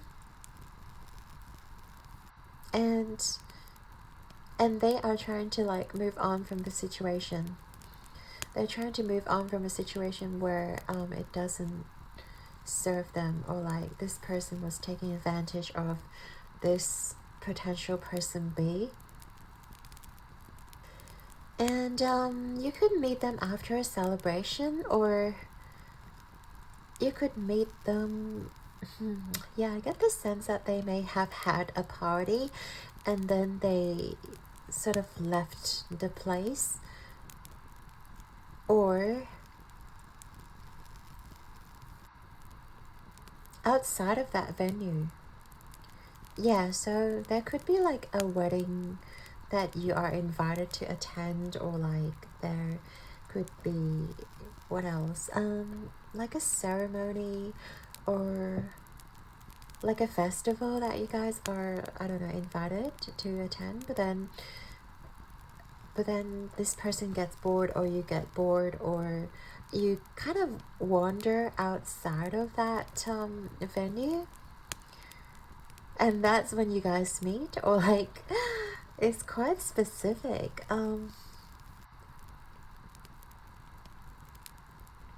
Yeah, it's like at the border of something.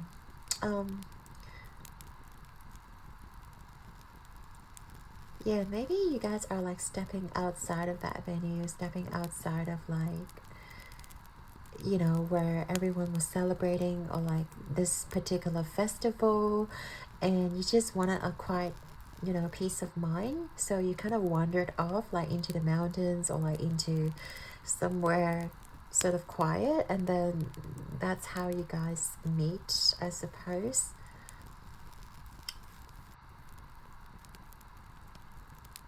And so why do you guys meet? With the King of Swords here, as we talked about this person, right? they are very successful. They have a lot that they achieved, and they are very sure of themselves. Like, yeah, the King of Swords is actually like embracing most of the energies where they're in a very powerful place, and they don't need like people to be impressed with them, or like they don't have to people please. They can be free to do whatever they want. They can be free to express themselves and really be blunt with what they think, and with their communication as well. I do feel like there's a lot in this person that you admire, pile number 2, because I do feel like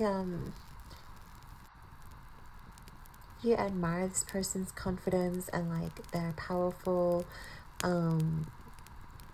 status, or just they have achieved a lot, but based on their own intelligence and based on their own, you know, effort. It's not like being given to them. So it's kind of like,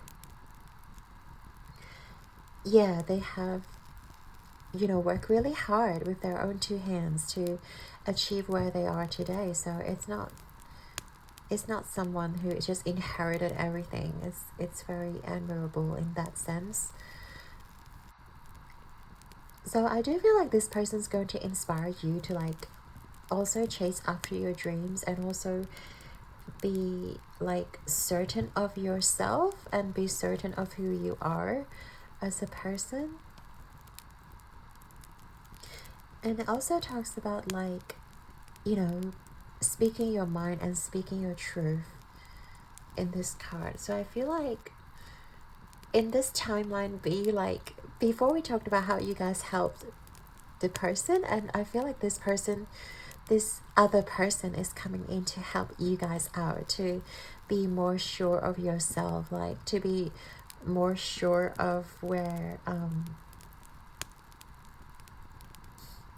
to be sure of like where you guys are headed, or just what you guys want to create in general.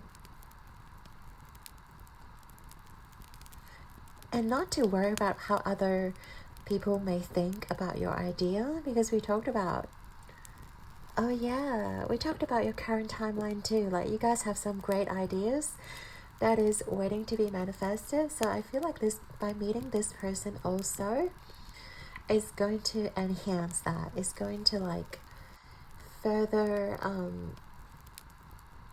solidify, you know, your power and your ideas. And this person's going to like encourage you not to give up on your dreams, and like keep putting in the work, because you've seen how they work through everything and achieve all of their success. So I feel like they're just acting as this catalyst for you too, to work towards your goals. And yeah, in fact, the 8 of Pentacles here again, like you guys are meant to work really hard together in terms of achieving your success and achieving like bringing forth your ideas so that it can benefit a lot of people. And I'm being drawn to this like little fairies here too, so sylphs or fairies. But I do feel like a lot of spirit guides will be aiding this, will be assisting you both in terms of your work, in terms of what you guys are creating here as well. Like if you choose to be with this person or not, it's all up to you guys. But yeah, this person is also going to help you with your work, and it's also, he's also, or she's also going to help you to either put plans forward, and also like,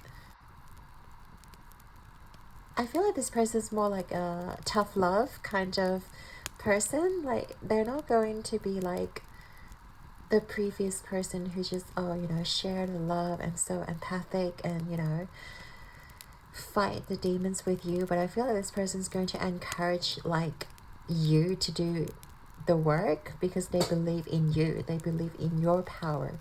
They don't believe in like assisting you and jumping in front of you. They think that you have the ability to put in the work and to make things your own. So it's a very kind of, yeah, different kind of energy. But I do feel like your spirit guides like are also going to assist you. Like you're not going to be doing things alone. You're not going to be, you know, contacting everyone or like drafting things alone or, you know, typing scripts alone, whatever you're doing. But there will be help that will be sent your way. Okay, file number 2, like it's, they want to make it clear. And also Ace of Wands.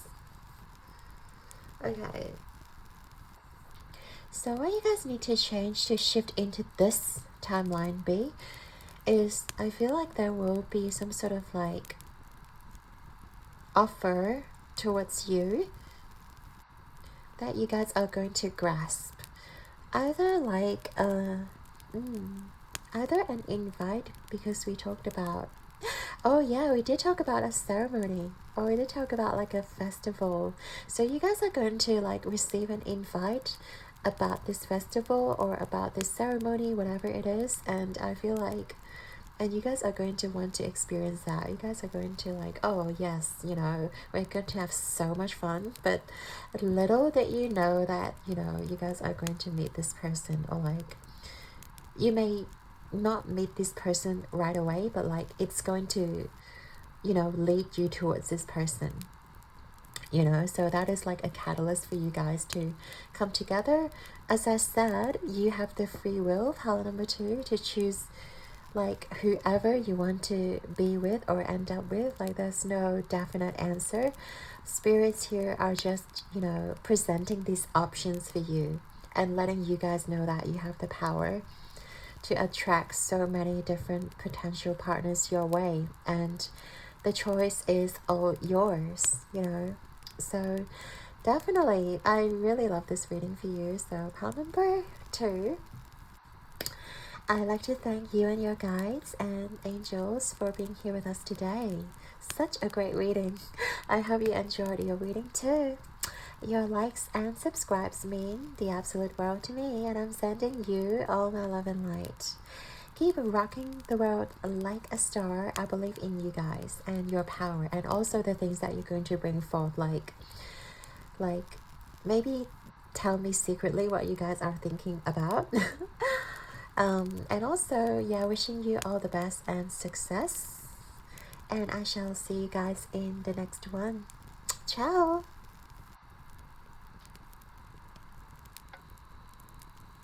Hey there, Pal 3. If you chose this pink tourmaline and also the Pagan Cats tarot deck, this is going to be your reading all about what your potential timelines for love are. We're going to first of all explore your current timeline, who you guys are going to meet as a person of interest in love, and what you guys are creating for you guys. And we're also going to tap into other potential timelines. We're going to get potential timeline A and also B, how you guys are going to get into those timelines, and what kind of people you guys are going to meet in those timelines. So I've never done a reading like this before, so I'm very excited. Yeah, and so far the readings have been really great, like really inspirational and also like eye-opening, because it really goes to show like how much possibility there is for you guys, and the potential is limitless for you guys. Like you're always welcome to choose whatever timeline you want to hop into, and there, like, you guys should never be settling in a timeline or in any sort of like, you know, situation where you don't feel your best. Okay, so in saying that, let's have a look at your current timeline right now and who you guys are going to meet.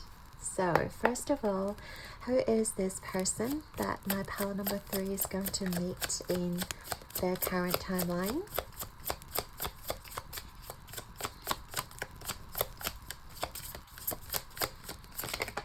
Okay, and we have This is the Two of Swords.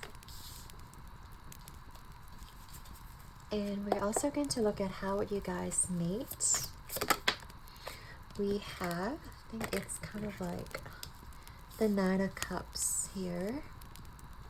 And we're also going to look at how or why do you guys meet with this person? What kind of lessons behind this union? We have the Star in reverse, and also what you guys are meant to create together with this person in your current timeline. So we have the Knight of Pentacles, that's in reverse, and we also have the Ten of Swords reverse. Okay.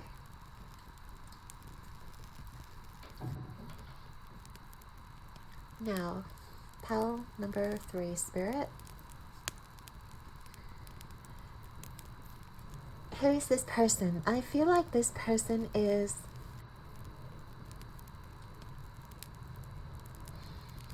this indecisive energy, like hopping in between.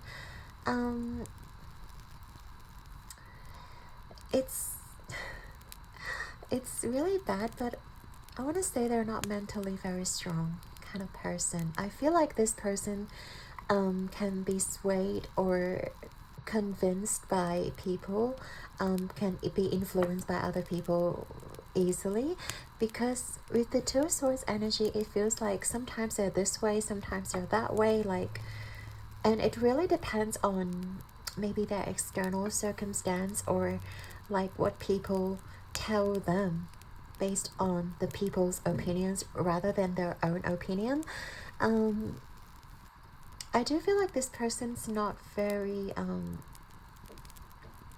like tap into their intuition. Like with the Moon here, I feel like they have that sense of intuition, but they either are afraid to, you know, speak about their mind, or they just think about like the people around them as having more experience, as having more better perspective than they have, or they just don't trust their intuition at all.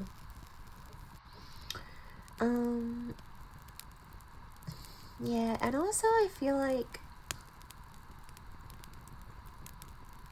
they could be risk takers with in between like the rope here. This person's just like walking on the rope. I feel like they can take a level of risk, but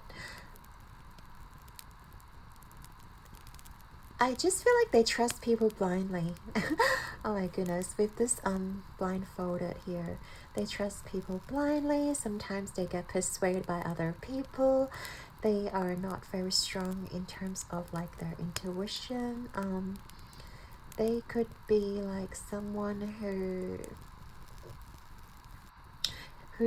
you know, doesn't even have their own ideas. That's why they have to rely on like somebody else's idea or like somebody else's opinions to tell them what to do, to tell them what to invest in, or like what to focus on, instead of having their own judgment. I feel like they are not very strong in terms of having their own judgments, having their own opinions, and they strongly rely on even like maybe their friends' opinions or like their parental opinions of them.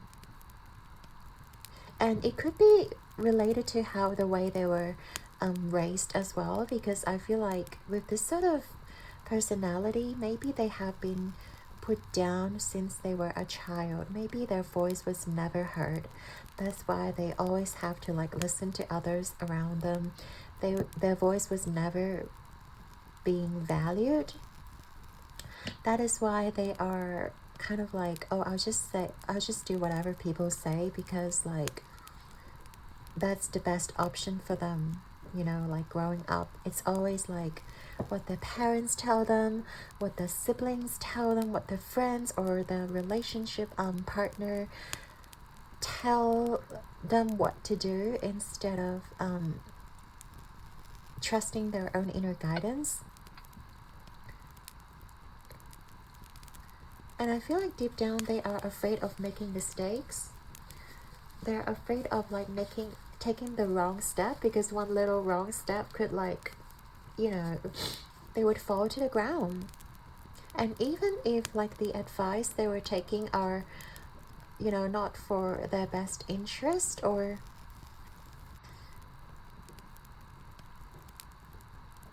could potentially hurt them in the end, it's still better than listening to their own advice and like being hurt by themselves. They rather be hurt by other people than making the wrong judgment call by themselves. Interesting. So how would you guys meet this person? I feel like with the Nine of Cups here, is some sort of feast. It's some sort of like dinner party, or I just feel like there would be a bunch of people sort of celebrating an event, or yeah, it's like a feast. It's like some sort of a festive season, or could be Christmas, it could be Easter, it could be like just a bunch of people gather together and to celebrate an event. So it could also be like a wedding ceremony. Yeah, but I feel like this is where you will meet this person. And I feel like this person is probably being dragged by their friends to this event as well, because they wouldn't know like how to dress for this occasion, or like whether they should go to this event. But I feel like they are there because their best friends were there, or like they yeah, their parents or their family members are there.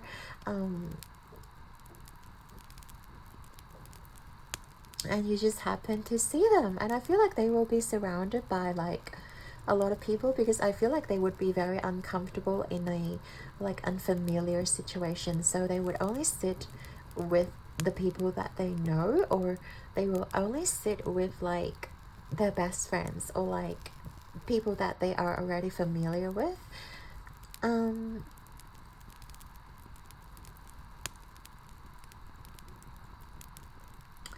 And I feel like they would be very on their guard as well.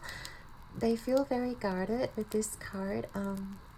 Even though it's like a very happy event, it's like a very like celebratory event, it still kind of gives me the vibe that they are on their toes, or like they're very alert to whatever is around them.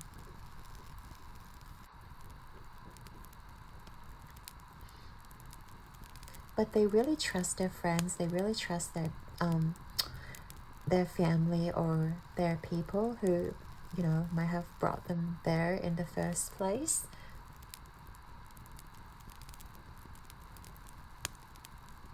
And I feel like you guys are going to have some time together too, like even though they may be guarded, obviously you're gonna meet them, and obviously you're going to like have a conversation with this person. That's how you guys, you know, can potentially be together, or like have this union together. And I feel like for the reason behind your meeting, it's it's very funny what I'm getting. Okay, so you guys may have a level of expectations in terms of what you want your partner to look like, or they may have their own expectations of what they want their partner to look like. And I feel like the reason for you guys to meet is like there are actually potential partners out there who does not meet any of your expectations, but at the same time you are still being drawn to them, like, or they could still be drawn to you, like you guys can still attract each other. It doesn't mean that, you know, this is not the person, like this is the type of person that you wouldn't normally go for, or like they wouldn't normally go for, but it just serves as like a lesson for you to, like, you will never know what kind of people you will end up with, no matter like what your expectations are. You know, this person has to be at a certain, I don't know, financial income, or like certain height, certain body shape, even certain ethnicity. I feel like those sort of limited expectations that we set for our future partner, they can only limit ourselves, but Spirit is telling you that there is no such thing as, you know, it has to be this way, because I feel like when your souls meet, when your souls align, like it is the frequency that sort of matches. It doesn't matter like what the expectations are. As long as your souls align, as long as you both recognize each other, there's something deep within this person, and you also recognize, they also recognize there's something that you share in common. And I feel like that is enough confirmation. You don't have to go and look for those external like expectations. My partner, my soulmate has to be this certain way. You know, like you have imagined, maybe you have it on your vision board, maybe you have it like, you know, have all their traits written down. They may be very different to your type, but it doesn't mean that they couldn't be your soulmate or they couldn't be your potential partner. I feel like there is like a release of that expectation that you guys are learning, like meeting this person or them meeting you. And I feel like this will be a very healing journey too, like for both of you to just align with yourselves and asking yourself like, you know, why would I not tolerate, you know, this kind of person before? Or like if they were shorter than you are, like why would you like not accept that as your soulmate? I feel like there will be, you know, a lot of questions being asked, like, is there any sort of insecurities, or is there any sort of like social construct that you have been embracing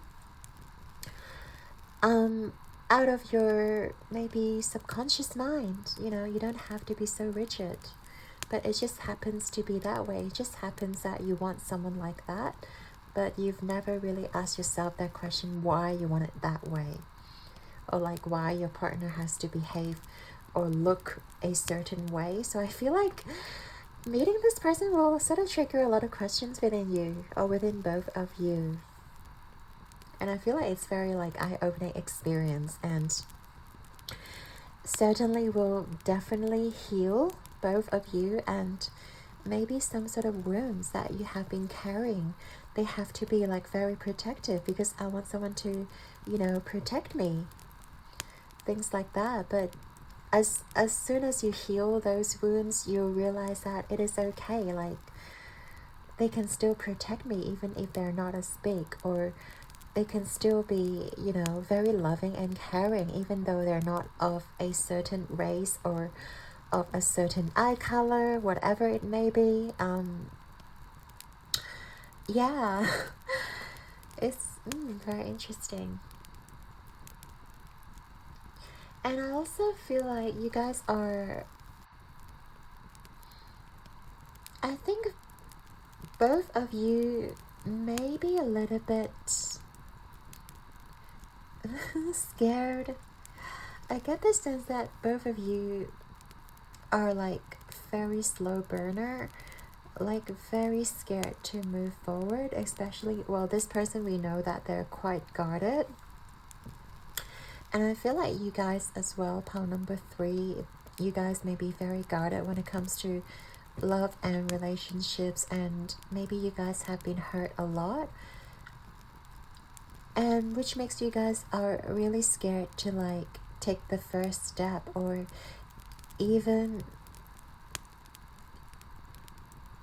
give it a shot, because I feel like you really want to make sure that this is the right person before you start talking to them, or before you start dating them, before you start coming together. There's a lot of hesitation in here. I feel like from both ends. So I feel like what you guys meant to create is like, you know that you can trust your guides bringing you together. It serves as a lesson. It serves as a personal growth as well, because if you don't take the first step, like, things can never unfold for you. So I feel like Spirit is encouraging you to trust yourself and also trust the universe that you are meeting this person for a reason, and that you can trust to take at least the first step to see how things go. And also as the initiator, because maybe in the past you guys were very passive and you were never the initiator of a relationship. But I feel like Spirit is telling you that it's okay and you are safe to initiate. You are safe to start something, to take the first step. And I do feel like you guys are healing from a lot of wounding with the Ten of Swords reversed. Like, you guys are slowly releasing those past wounds and releasing what doesn't serve you. But I do feel like you guys are very hesitant when it comes to starting a relationship, or when it comes to just having any sort of romantic connection or intimate connection with somebody new. That's why Spirit is asking you to, like, it is okay and you are safe. You can take the first step and they will catch you, or this person will also meet you halfway. You don't have to do all the work. But at the same time, I feel like you are definitely learning to be more proactive and more trusting when it comes to relationships, and not second guess so much, and not, you know, looking for all the signs and synchronicities and like confirmation before you give it a go, before you can trust this person. I feel like you have to give people the benefit of the doubt. You have to, like, at least give people a chance so that they can show you what they're capable of. And if you're not giving them a chance, like, you'll never know how things are going to unfold. What a beautiful story it's going to unfold in front of your eyes. So, and I feel like you guys are definitely meant to, like, you guys definitely mirror each other quite a lot in terms of energy, and also like the self-defensiveness is definitely being mirrored here. And also, I feel like one reason that you're afraid to put in or take the first step is because you guys have been, like, always been the giver in a relationship, or always, like, put in a lot of work where the other party doesn't mirror you, or like the other person didn't pull the weight. I feel like Spirit is asking you to, like, sort of trust that there will be a person that will also mirror your energy and give what you give, and that people will meet you halfway when you give into a relationship,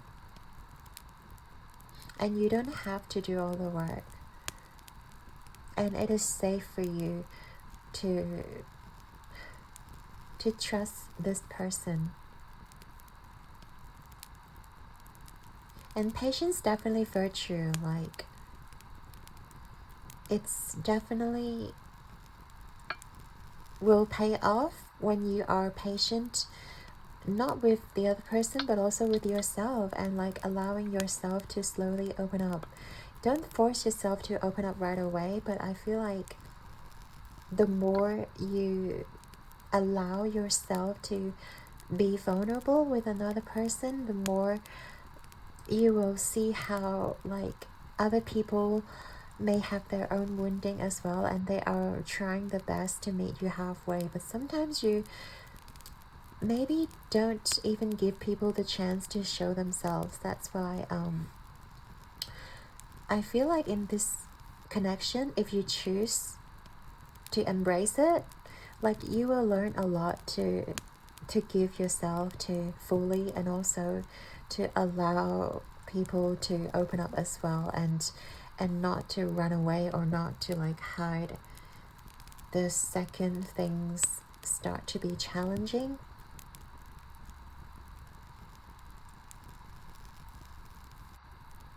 Yeah, I really feel like you guys have been disappointed a lot. That's why you guys have been very hesitant to start a relationship.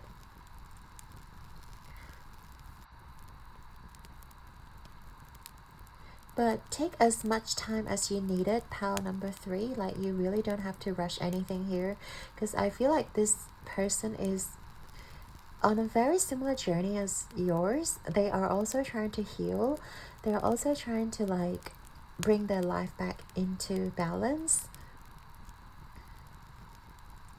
So I do feel like you guys will understand each other quite deeply, you know, once you get to know each other more, once you start sharing your past experiences and what you guys have gone through. You'll find so much so many synchronicities, and also like things that you mirror each other, and you will understand that like there are people out there just like you, trying to heal, trying to open up their heart again, and just be welcoming and trusting. But it does take time, and it does take a lot of courage just to take the first step and to heal.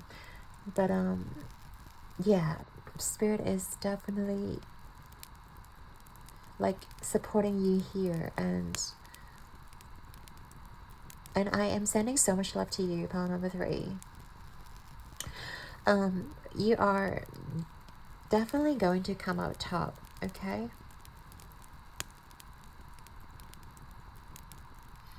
And if you think you don't deserve love, think twice, because we're now going to explore another timeline, another potential timeline for you guys. So you're definitely going to find a few love interest moving forward. So we're going to look at your potential timeline A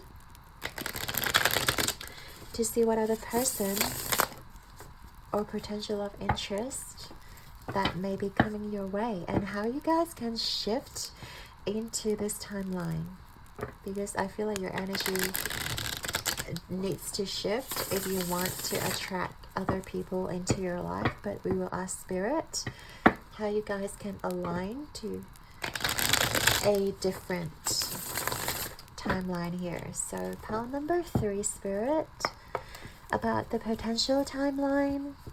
And who is this person that they're going to meet in potential timeline A here? We call this potential timeline A because next we're going to get into your potential timeline B. So timeline A person, who is this person, Spirit?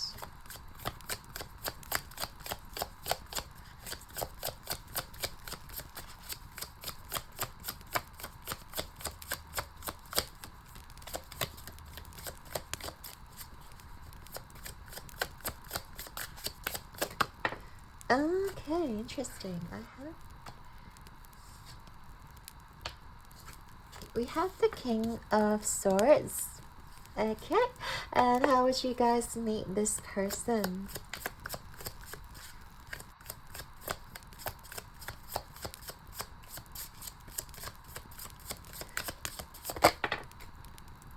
We have the Two of Wands here. Okay, great, looking great.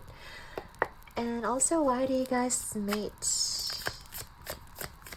Or any lesson behind this, you know, union in this potential timeline A, we call it. Hermit, reverse. Okay, and then what you guys are meant to create together. We're going to ask that. what you guys are meant to create together with this person.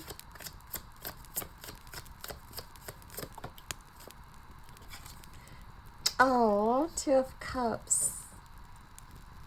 And also what you guys need to do to shift into this timeline. What do you guys need to do to... Oh, that's too many cards. I just want one card or two. What do you need to do to change into this timeline? To shift. Five of Cups reverse. Yeah, makes sense. Can you believe it? We have this card in reverse in your current timeline, and in this potential timeline we have the card upright.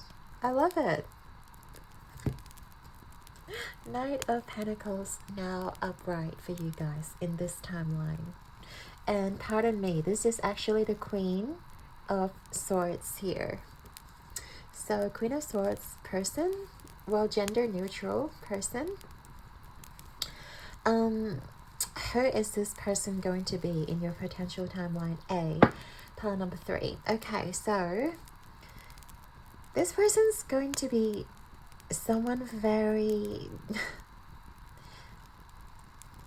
I feel like they know their worth. They definitely do know their worth. There's someone who is very comfortable in their life. They may be comfortable financially, or they're just happy with all the achievements that they may have like achieved and accumulated. And also at the same time, they have a very strong sense of self-worth. With the Queen of Swords energy here, I don't see them coming on as very strong, but they're just very self-assured. Like they know their worth, they know that they are capable, they know what they can achieve, and they have very strong like analytical mind. So they could be working in sectors that requires a lot of brain power. So I'm not too sure if it's like an analyst, or you know, it could be a law firm, it could be something to do with maths.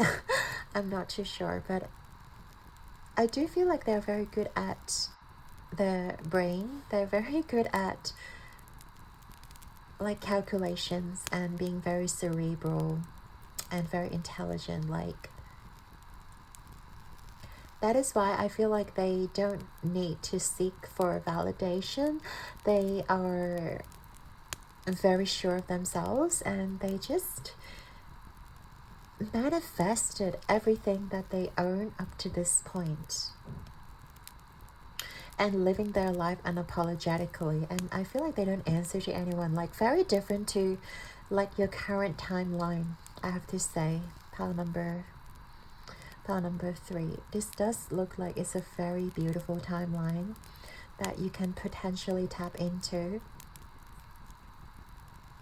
And I feel like this person has a lot of goals as well. They don't really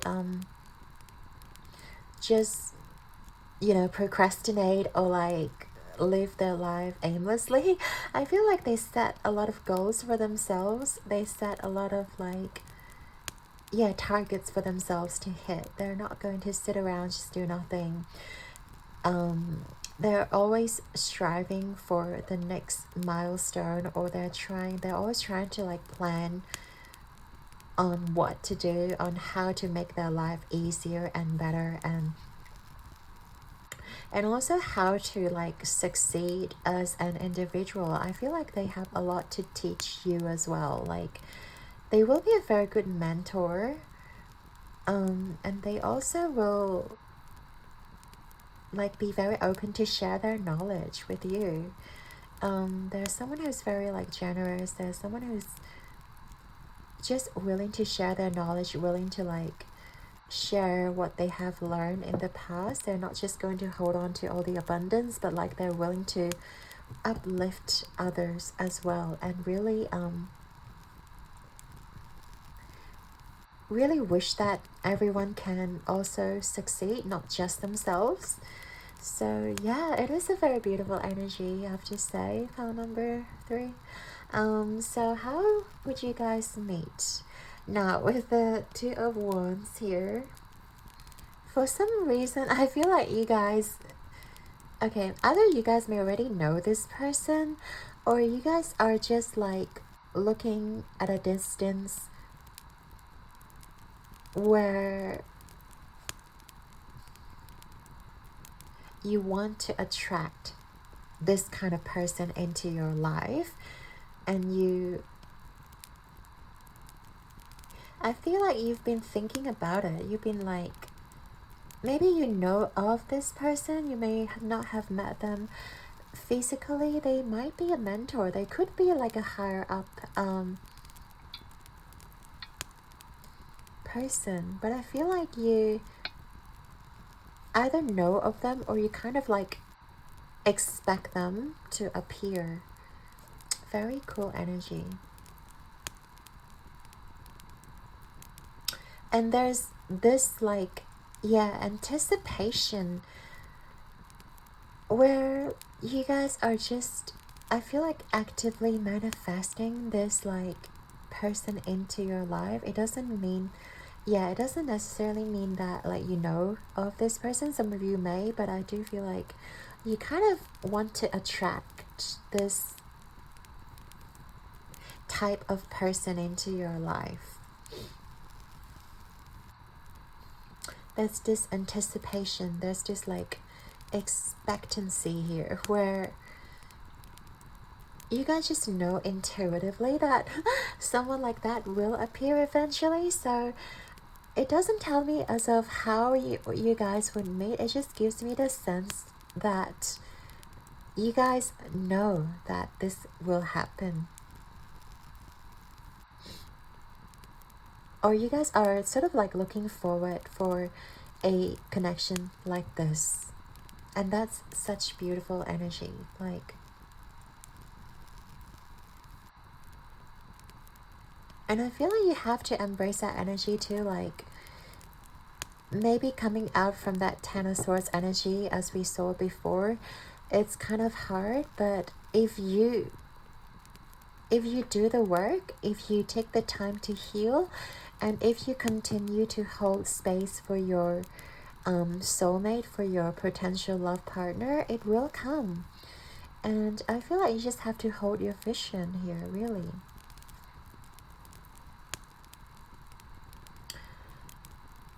And why do you guys meet? We have the Hermit reverse. Yeah, I do feel like maybe you guys have been like locking yourself up, or you guys have been doing a lot of inner work, and Spirit is like, it is now time for you to get out of the funk. It is now time for you to step into the world, because there are many great things waiting for you to manifest. Pile number 3. And I feel like you guys are definitely capable of attracting beautiful, loving relationships into your life if you haven't. And the fact that, you know, like you are, I feel like you are manifesting this person in. And this is to showcase that you guys have the power to summon your thoughts into reality, to really by holding your vision, by trusting your intuition, you can in fact attract this person into your life, and you don't have to think that you're unworthy. And the fact that you guys are together in this potential timeline is, it's already a confirmation that like you guys will meet somebody, and this is to really reiterate that you guys have done the inner work in this timeline, and you're free to explore whatever is available to you. You don't have to keep ruminating in the past energy, or just keep living the past energy. I feel like this is to tell you that you can leave the past behind and move forward, and like allow your inner light to guide you out of the darkness. And the Two of Cups. This is the best card here for what you're meant to create together. You guys are meant to create such a harmonious relationship together. And I do feel like this is your soulmate. If you can tap into this timeline, this is your soulmate.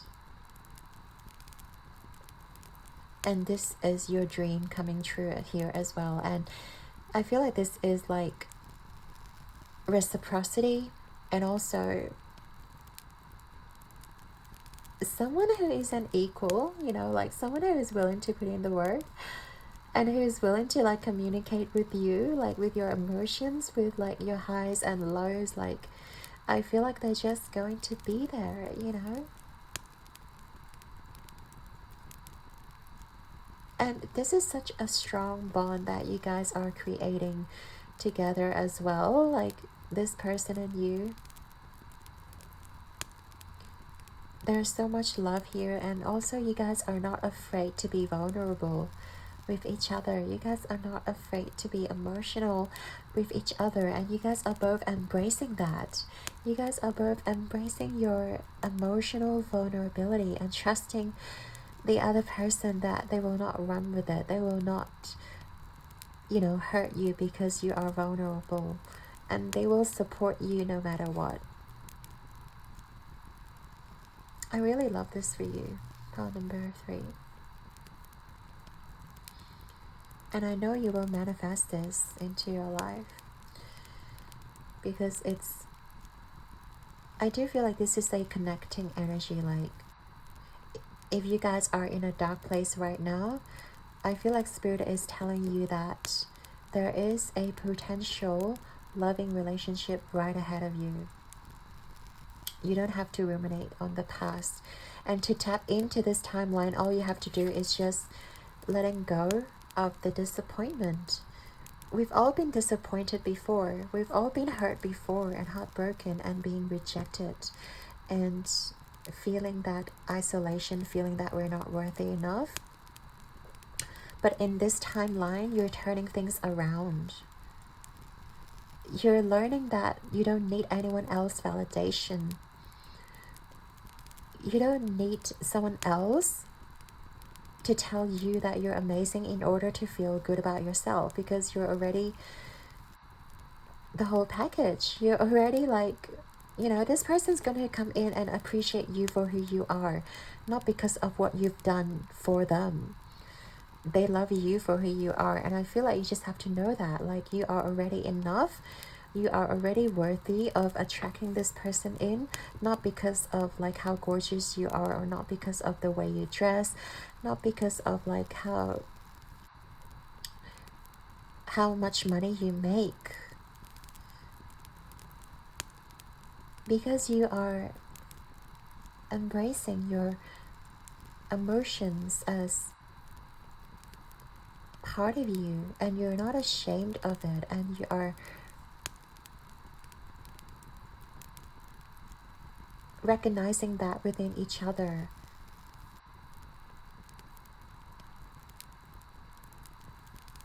And they recognize how nurturing you are.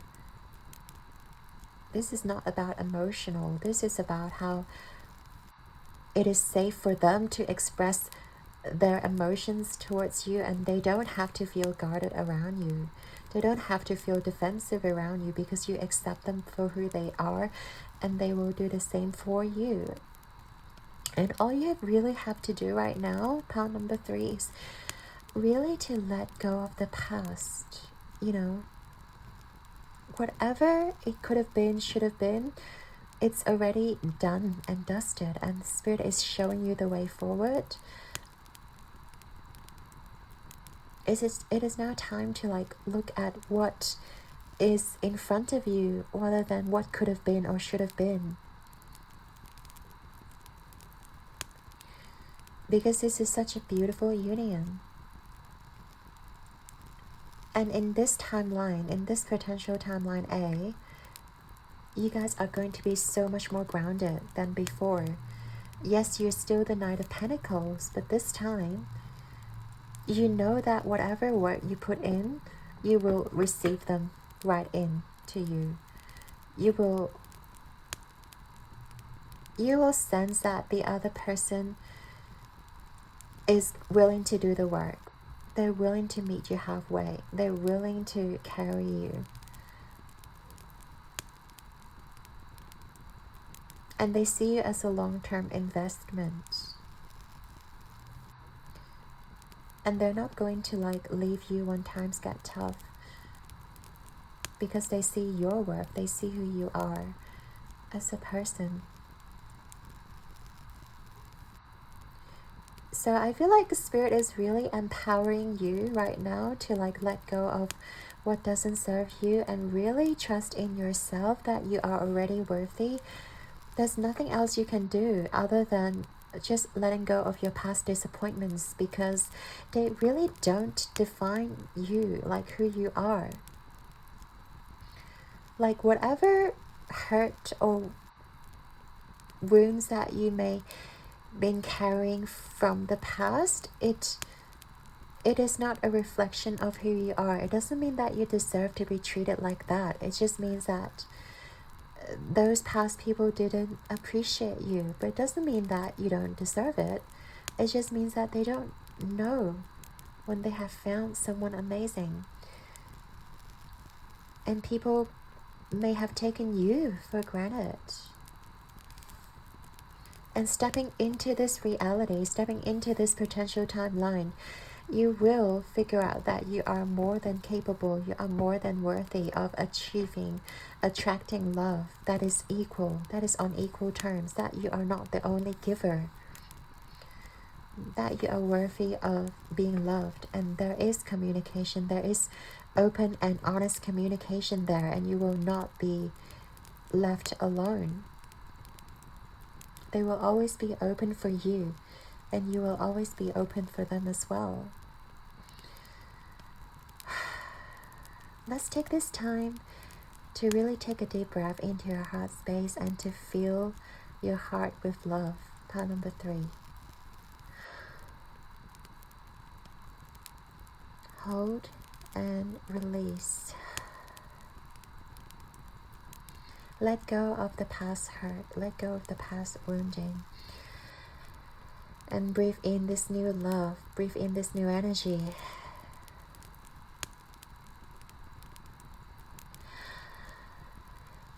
And know that you are worthy, and know that you've already done the work. And this person will see you as who you are. Okay, so now we're going to tap into one more potential timeline for you guys. I really love this timeline for you, but Spirit is saying there is still more to come.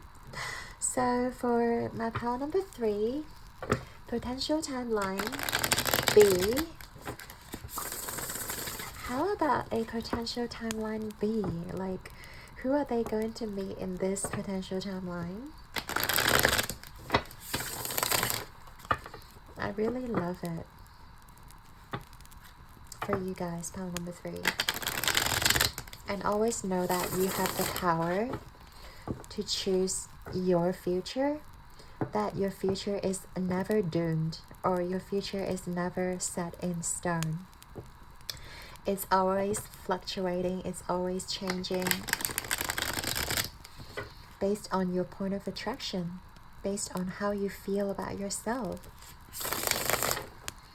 Do you want to choose to feel good and attract good people into your life, or you rather choose to feel beat up about yourself based on some other people who doesn't appreciate you?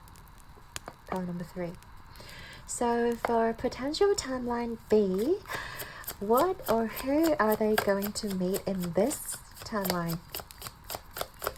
What about this timeline B, Spirit? Who are they going to meet instead?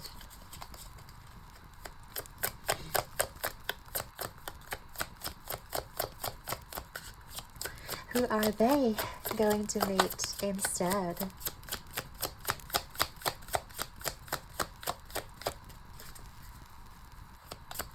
Potential timeline B for my pile number 3.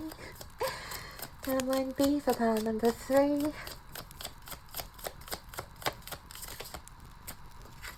We have Queen of Pentacles reverse. And how would you guys meet this person?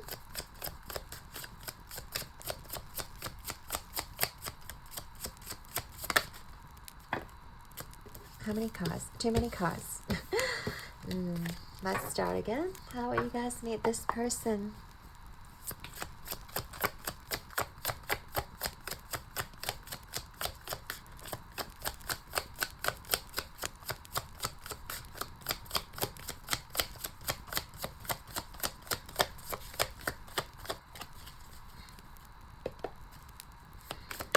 Okay, there we go. We also have the Knight of Wands reverse. Really cute. And why do you guys meet this person? What's the lesson behind this union? We have the Knight of Swords. Oh my gosh, a lot of court cards here. And what you guys are meant to create together with this person.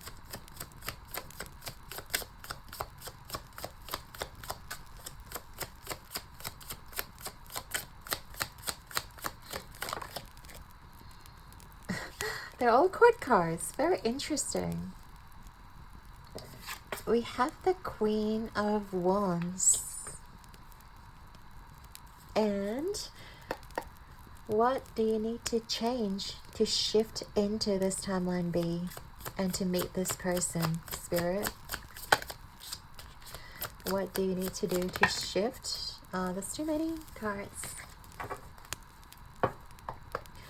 Once again, what would my pile 3 need to do to shift into this timeline?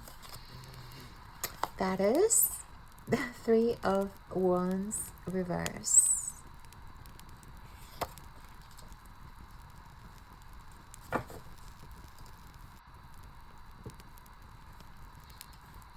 And at the back of the deck, we have the Queen. Hang on. Is that right? Another Queen of Wands or King of Wands? I'm so confused now, hang on.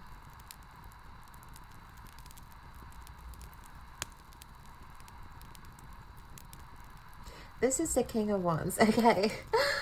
For a second, I feel like, yeah, they certainly look really similar.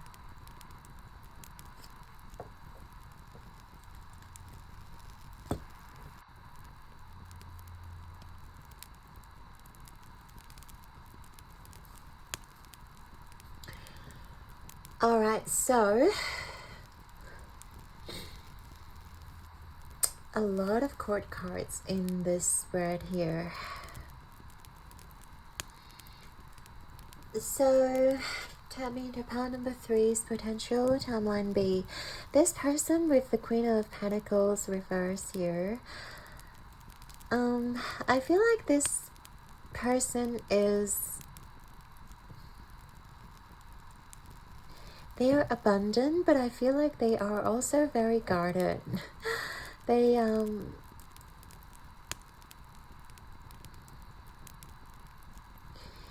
yeah, like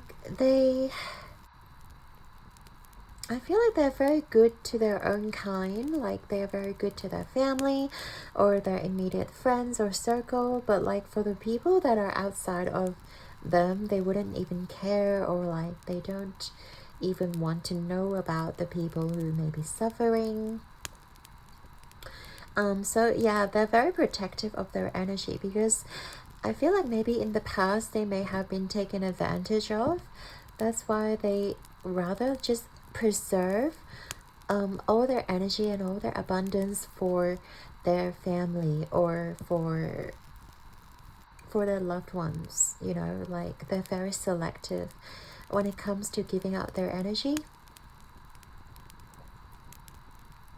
And also very selective when it comes to like expanding their circle, because I feel like they may have a very small social circle. They may not be very socializing at all. They may be like a homebody, like they spend a lot of time at home. Maybe they have like a little pet. Yeah, I feel like they spend a lot of time like alone, or like figuring their own things out, rather than going to parties or like going to social gatherings.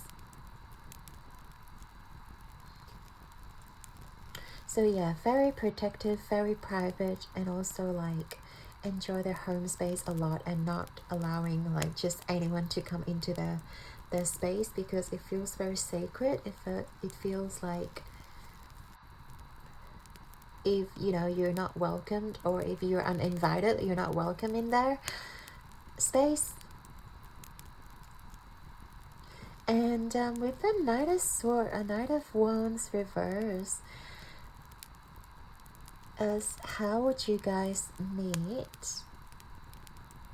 It is kind of like a fling, or I'm just kind of seeing this as like a, I don't know, a very, very because usually Knight of Swords, I keep saying Knight of Swords, Knight of Wands is like a player kind of type of energy, and especially in this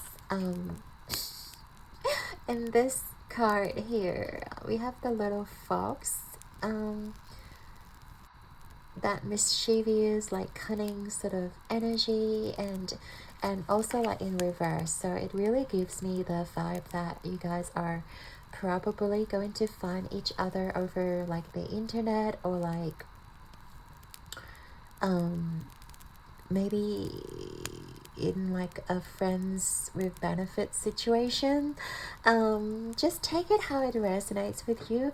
If you're not that kind of person, it could just mean that this person may want to initiate something like that with you.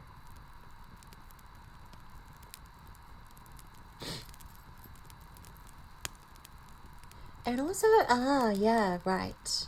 It could be in the gym, because I see a lot of like physical intimacy, and you know, just physical movement. So it's definitely like somewhere where people are very active. So that could be in the gym, that could be like in a swimming pool, or like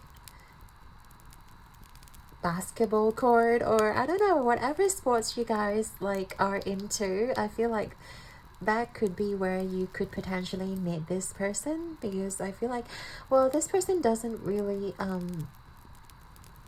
like socializing, but they also like to look good. They also like to work on themselves. So I feel like you may potentially find them when they are exercising, or like working on themselves.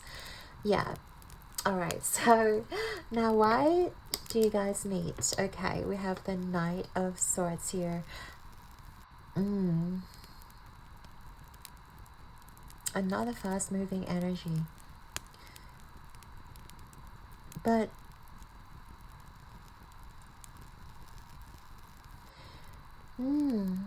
I feel like with this card here, the lesson behind is probably like you guys are moving too fast, or yeah, you guys are sort of like neglecting your thoughts. Yeah, I just feel like you guys may get into this relationship for the sake of getting over somebody. For the sake of, like, as we said, it could be getting over that relationship, or over your past trauma or traumatic experience, whatever it may be. And I feel like either you use them as somebody to get over a certain person, to get over a certain relationship, or they use you as somebody who just, you know, like try to get over a relationship, because yeah, I feel like cats don't fly, but like when they are, you know, riding on another bird, yes, it's I don't want to, yeah, I don't want to say you're using them or they're using you, but there's this element of just, you know, in for a ride. Like, either you guys are just in for a ride or they're in for a ride. Or I feel like this could be a mutual, like, decision as well. Like, if that's what both of you, like, agreed on, then that's okay. But yeah, I just feel like there's this energy of, I just want to get over someone, so like, why don't we get together, or like we will just be with each other and see how we go. And there's this sort of like impatient energy here as well. So as I said, you know, the choice is entirely up to you, pile number 3, but this is what I see in this potential timeline for you. This person could be somebody who you're just like trying to get over somebody with, but not necessarily going to well, I may be speaking too soon here, but we'll see. Because we have the Queen of Wands here, it does mean that there will be a lot of like fun times together. With the amount of sunflowers here, I do feel like when you guys are together, when you guys are spending time together, it does feel like there's a lot of passion, there's a lot of chemistry. There may be a there may be a potential here, but at the same time, I feel like this is more physical than emotional. I really have to be honest here. This connection seems a little bit more physical, because we did talk about, like, with the Knight of Wands energy, the Queen of Wands energy, and also the King of Wands energy here. Like, it's a lot of physical chemistry, passion going on here, and I feel like you just want to get your mind off somebody and using this connection as a distraction. Maybe you're using this as a distraction, or they're using it as a distraction, but that's the energy I'm getting here. And it may be really good for the moment, you know, it may be very fun and like very passionate, very joyful. You know, there could be a lot of pleasure in between you two. But yeah, I'm not sure if this will lead to something more solid, but it could. And also, I have to say this. I'm sorry, I have to say this, because, like, if you are going to do it, like, please protect yourself and use protection, because I see this little cup here, and like, you don't want accidents to happen, pile number 3. So make sure, if you really want to do it, like, protect yourself. But we'll go through this energy really quickly, because that's just for some of you, not for all of you. If you're capable of like having kids, or, you know, like being pregnant, of course. But all right, let's move on. I feel like for you to get into this potential timeline, it really kind of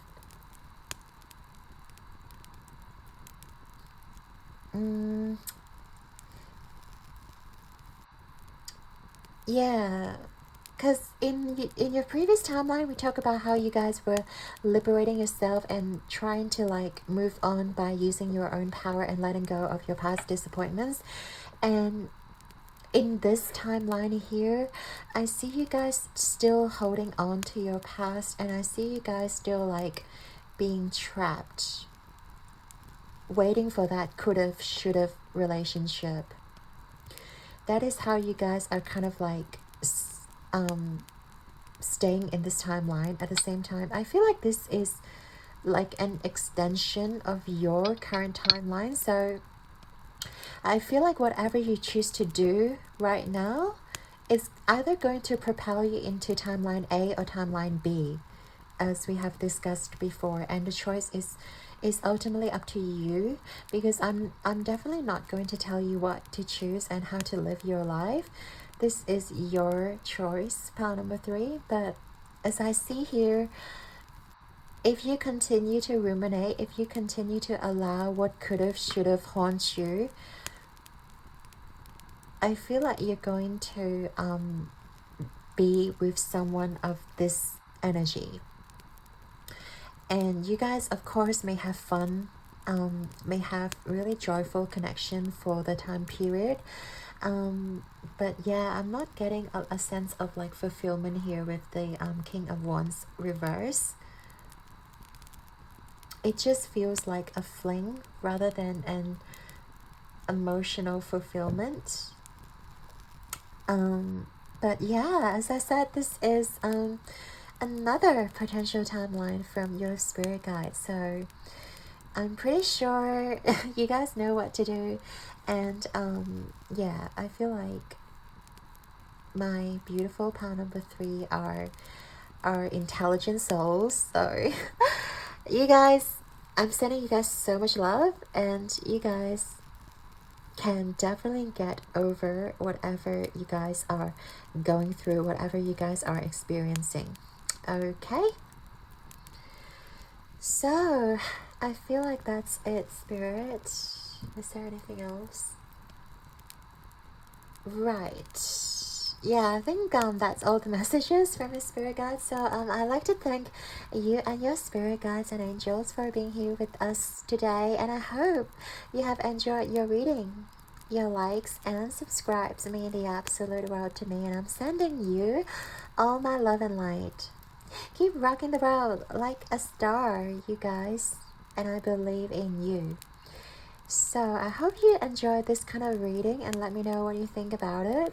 I feel like the answer here is pretty obvious, like what you guys need to do, but I know it's not easy navigating the muddy waters and also trying to get over somebody, or trying to like get your head out of a dark place. But know that me and all your spirit guides are here to help you through this journey. So stay strong and believe in yourself. Pile number 3. Until next time, ciao.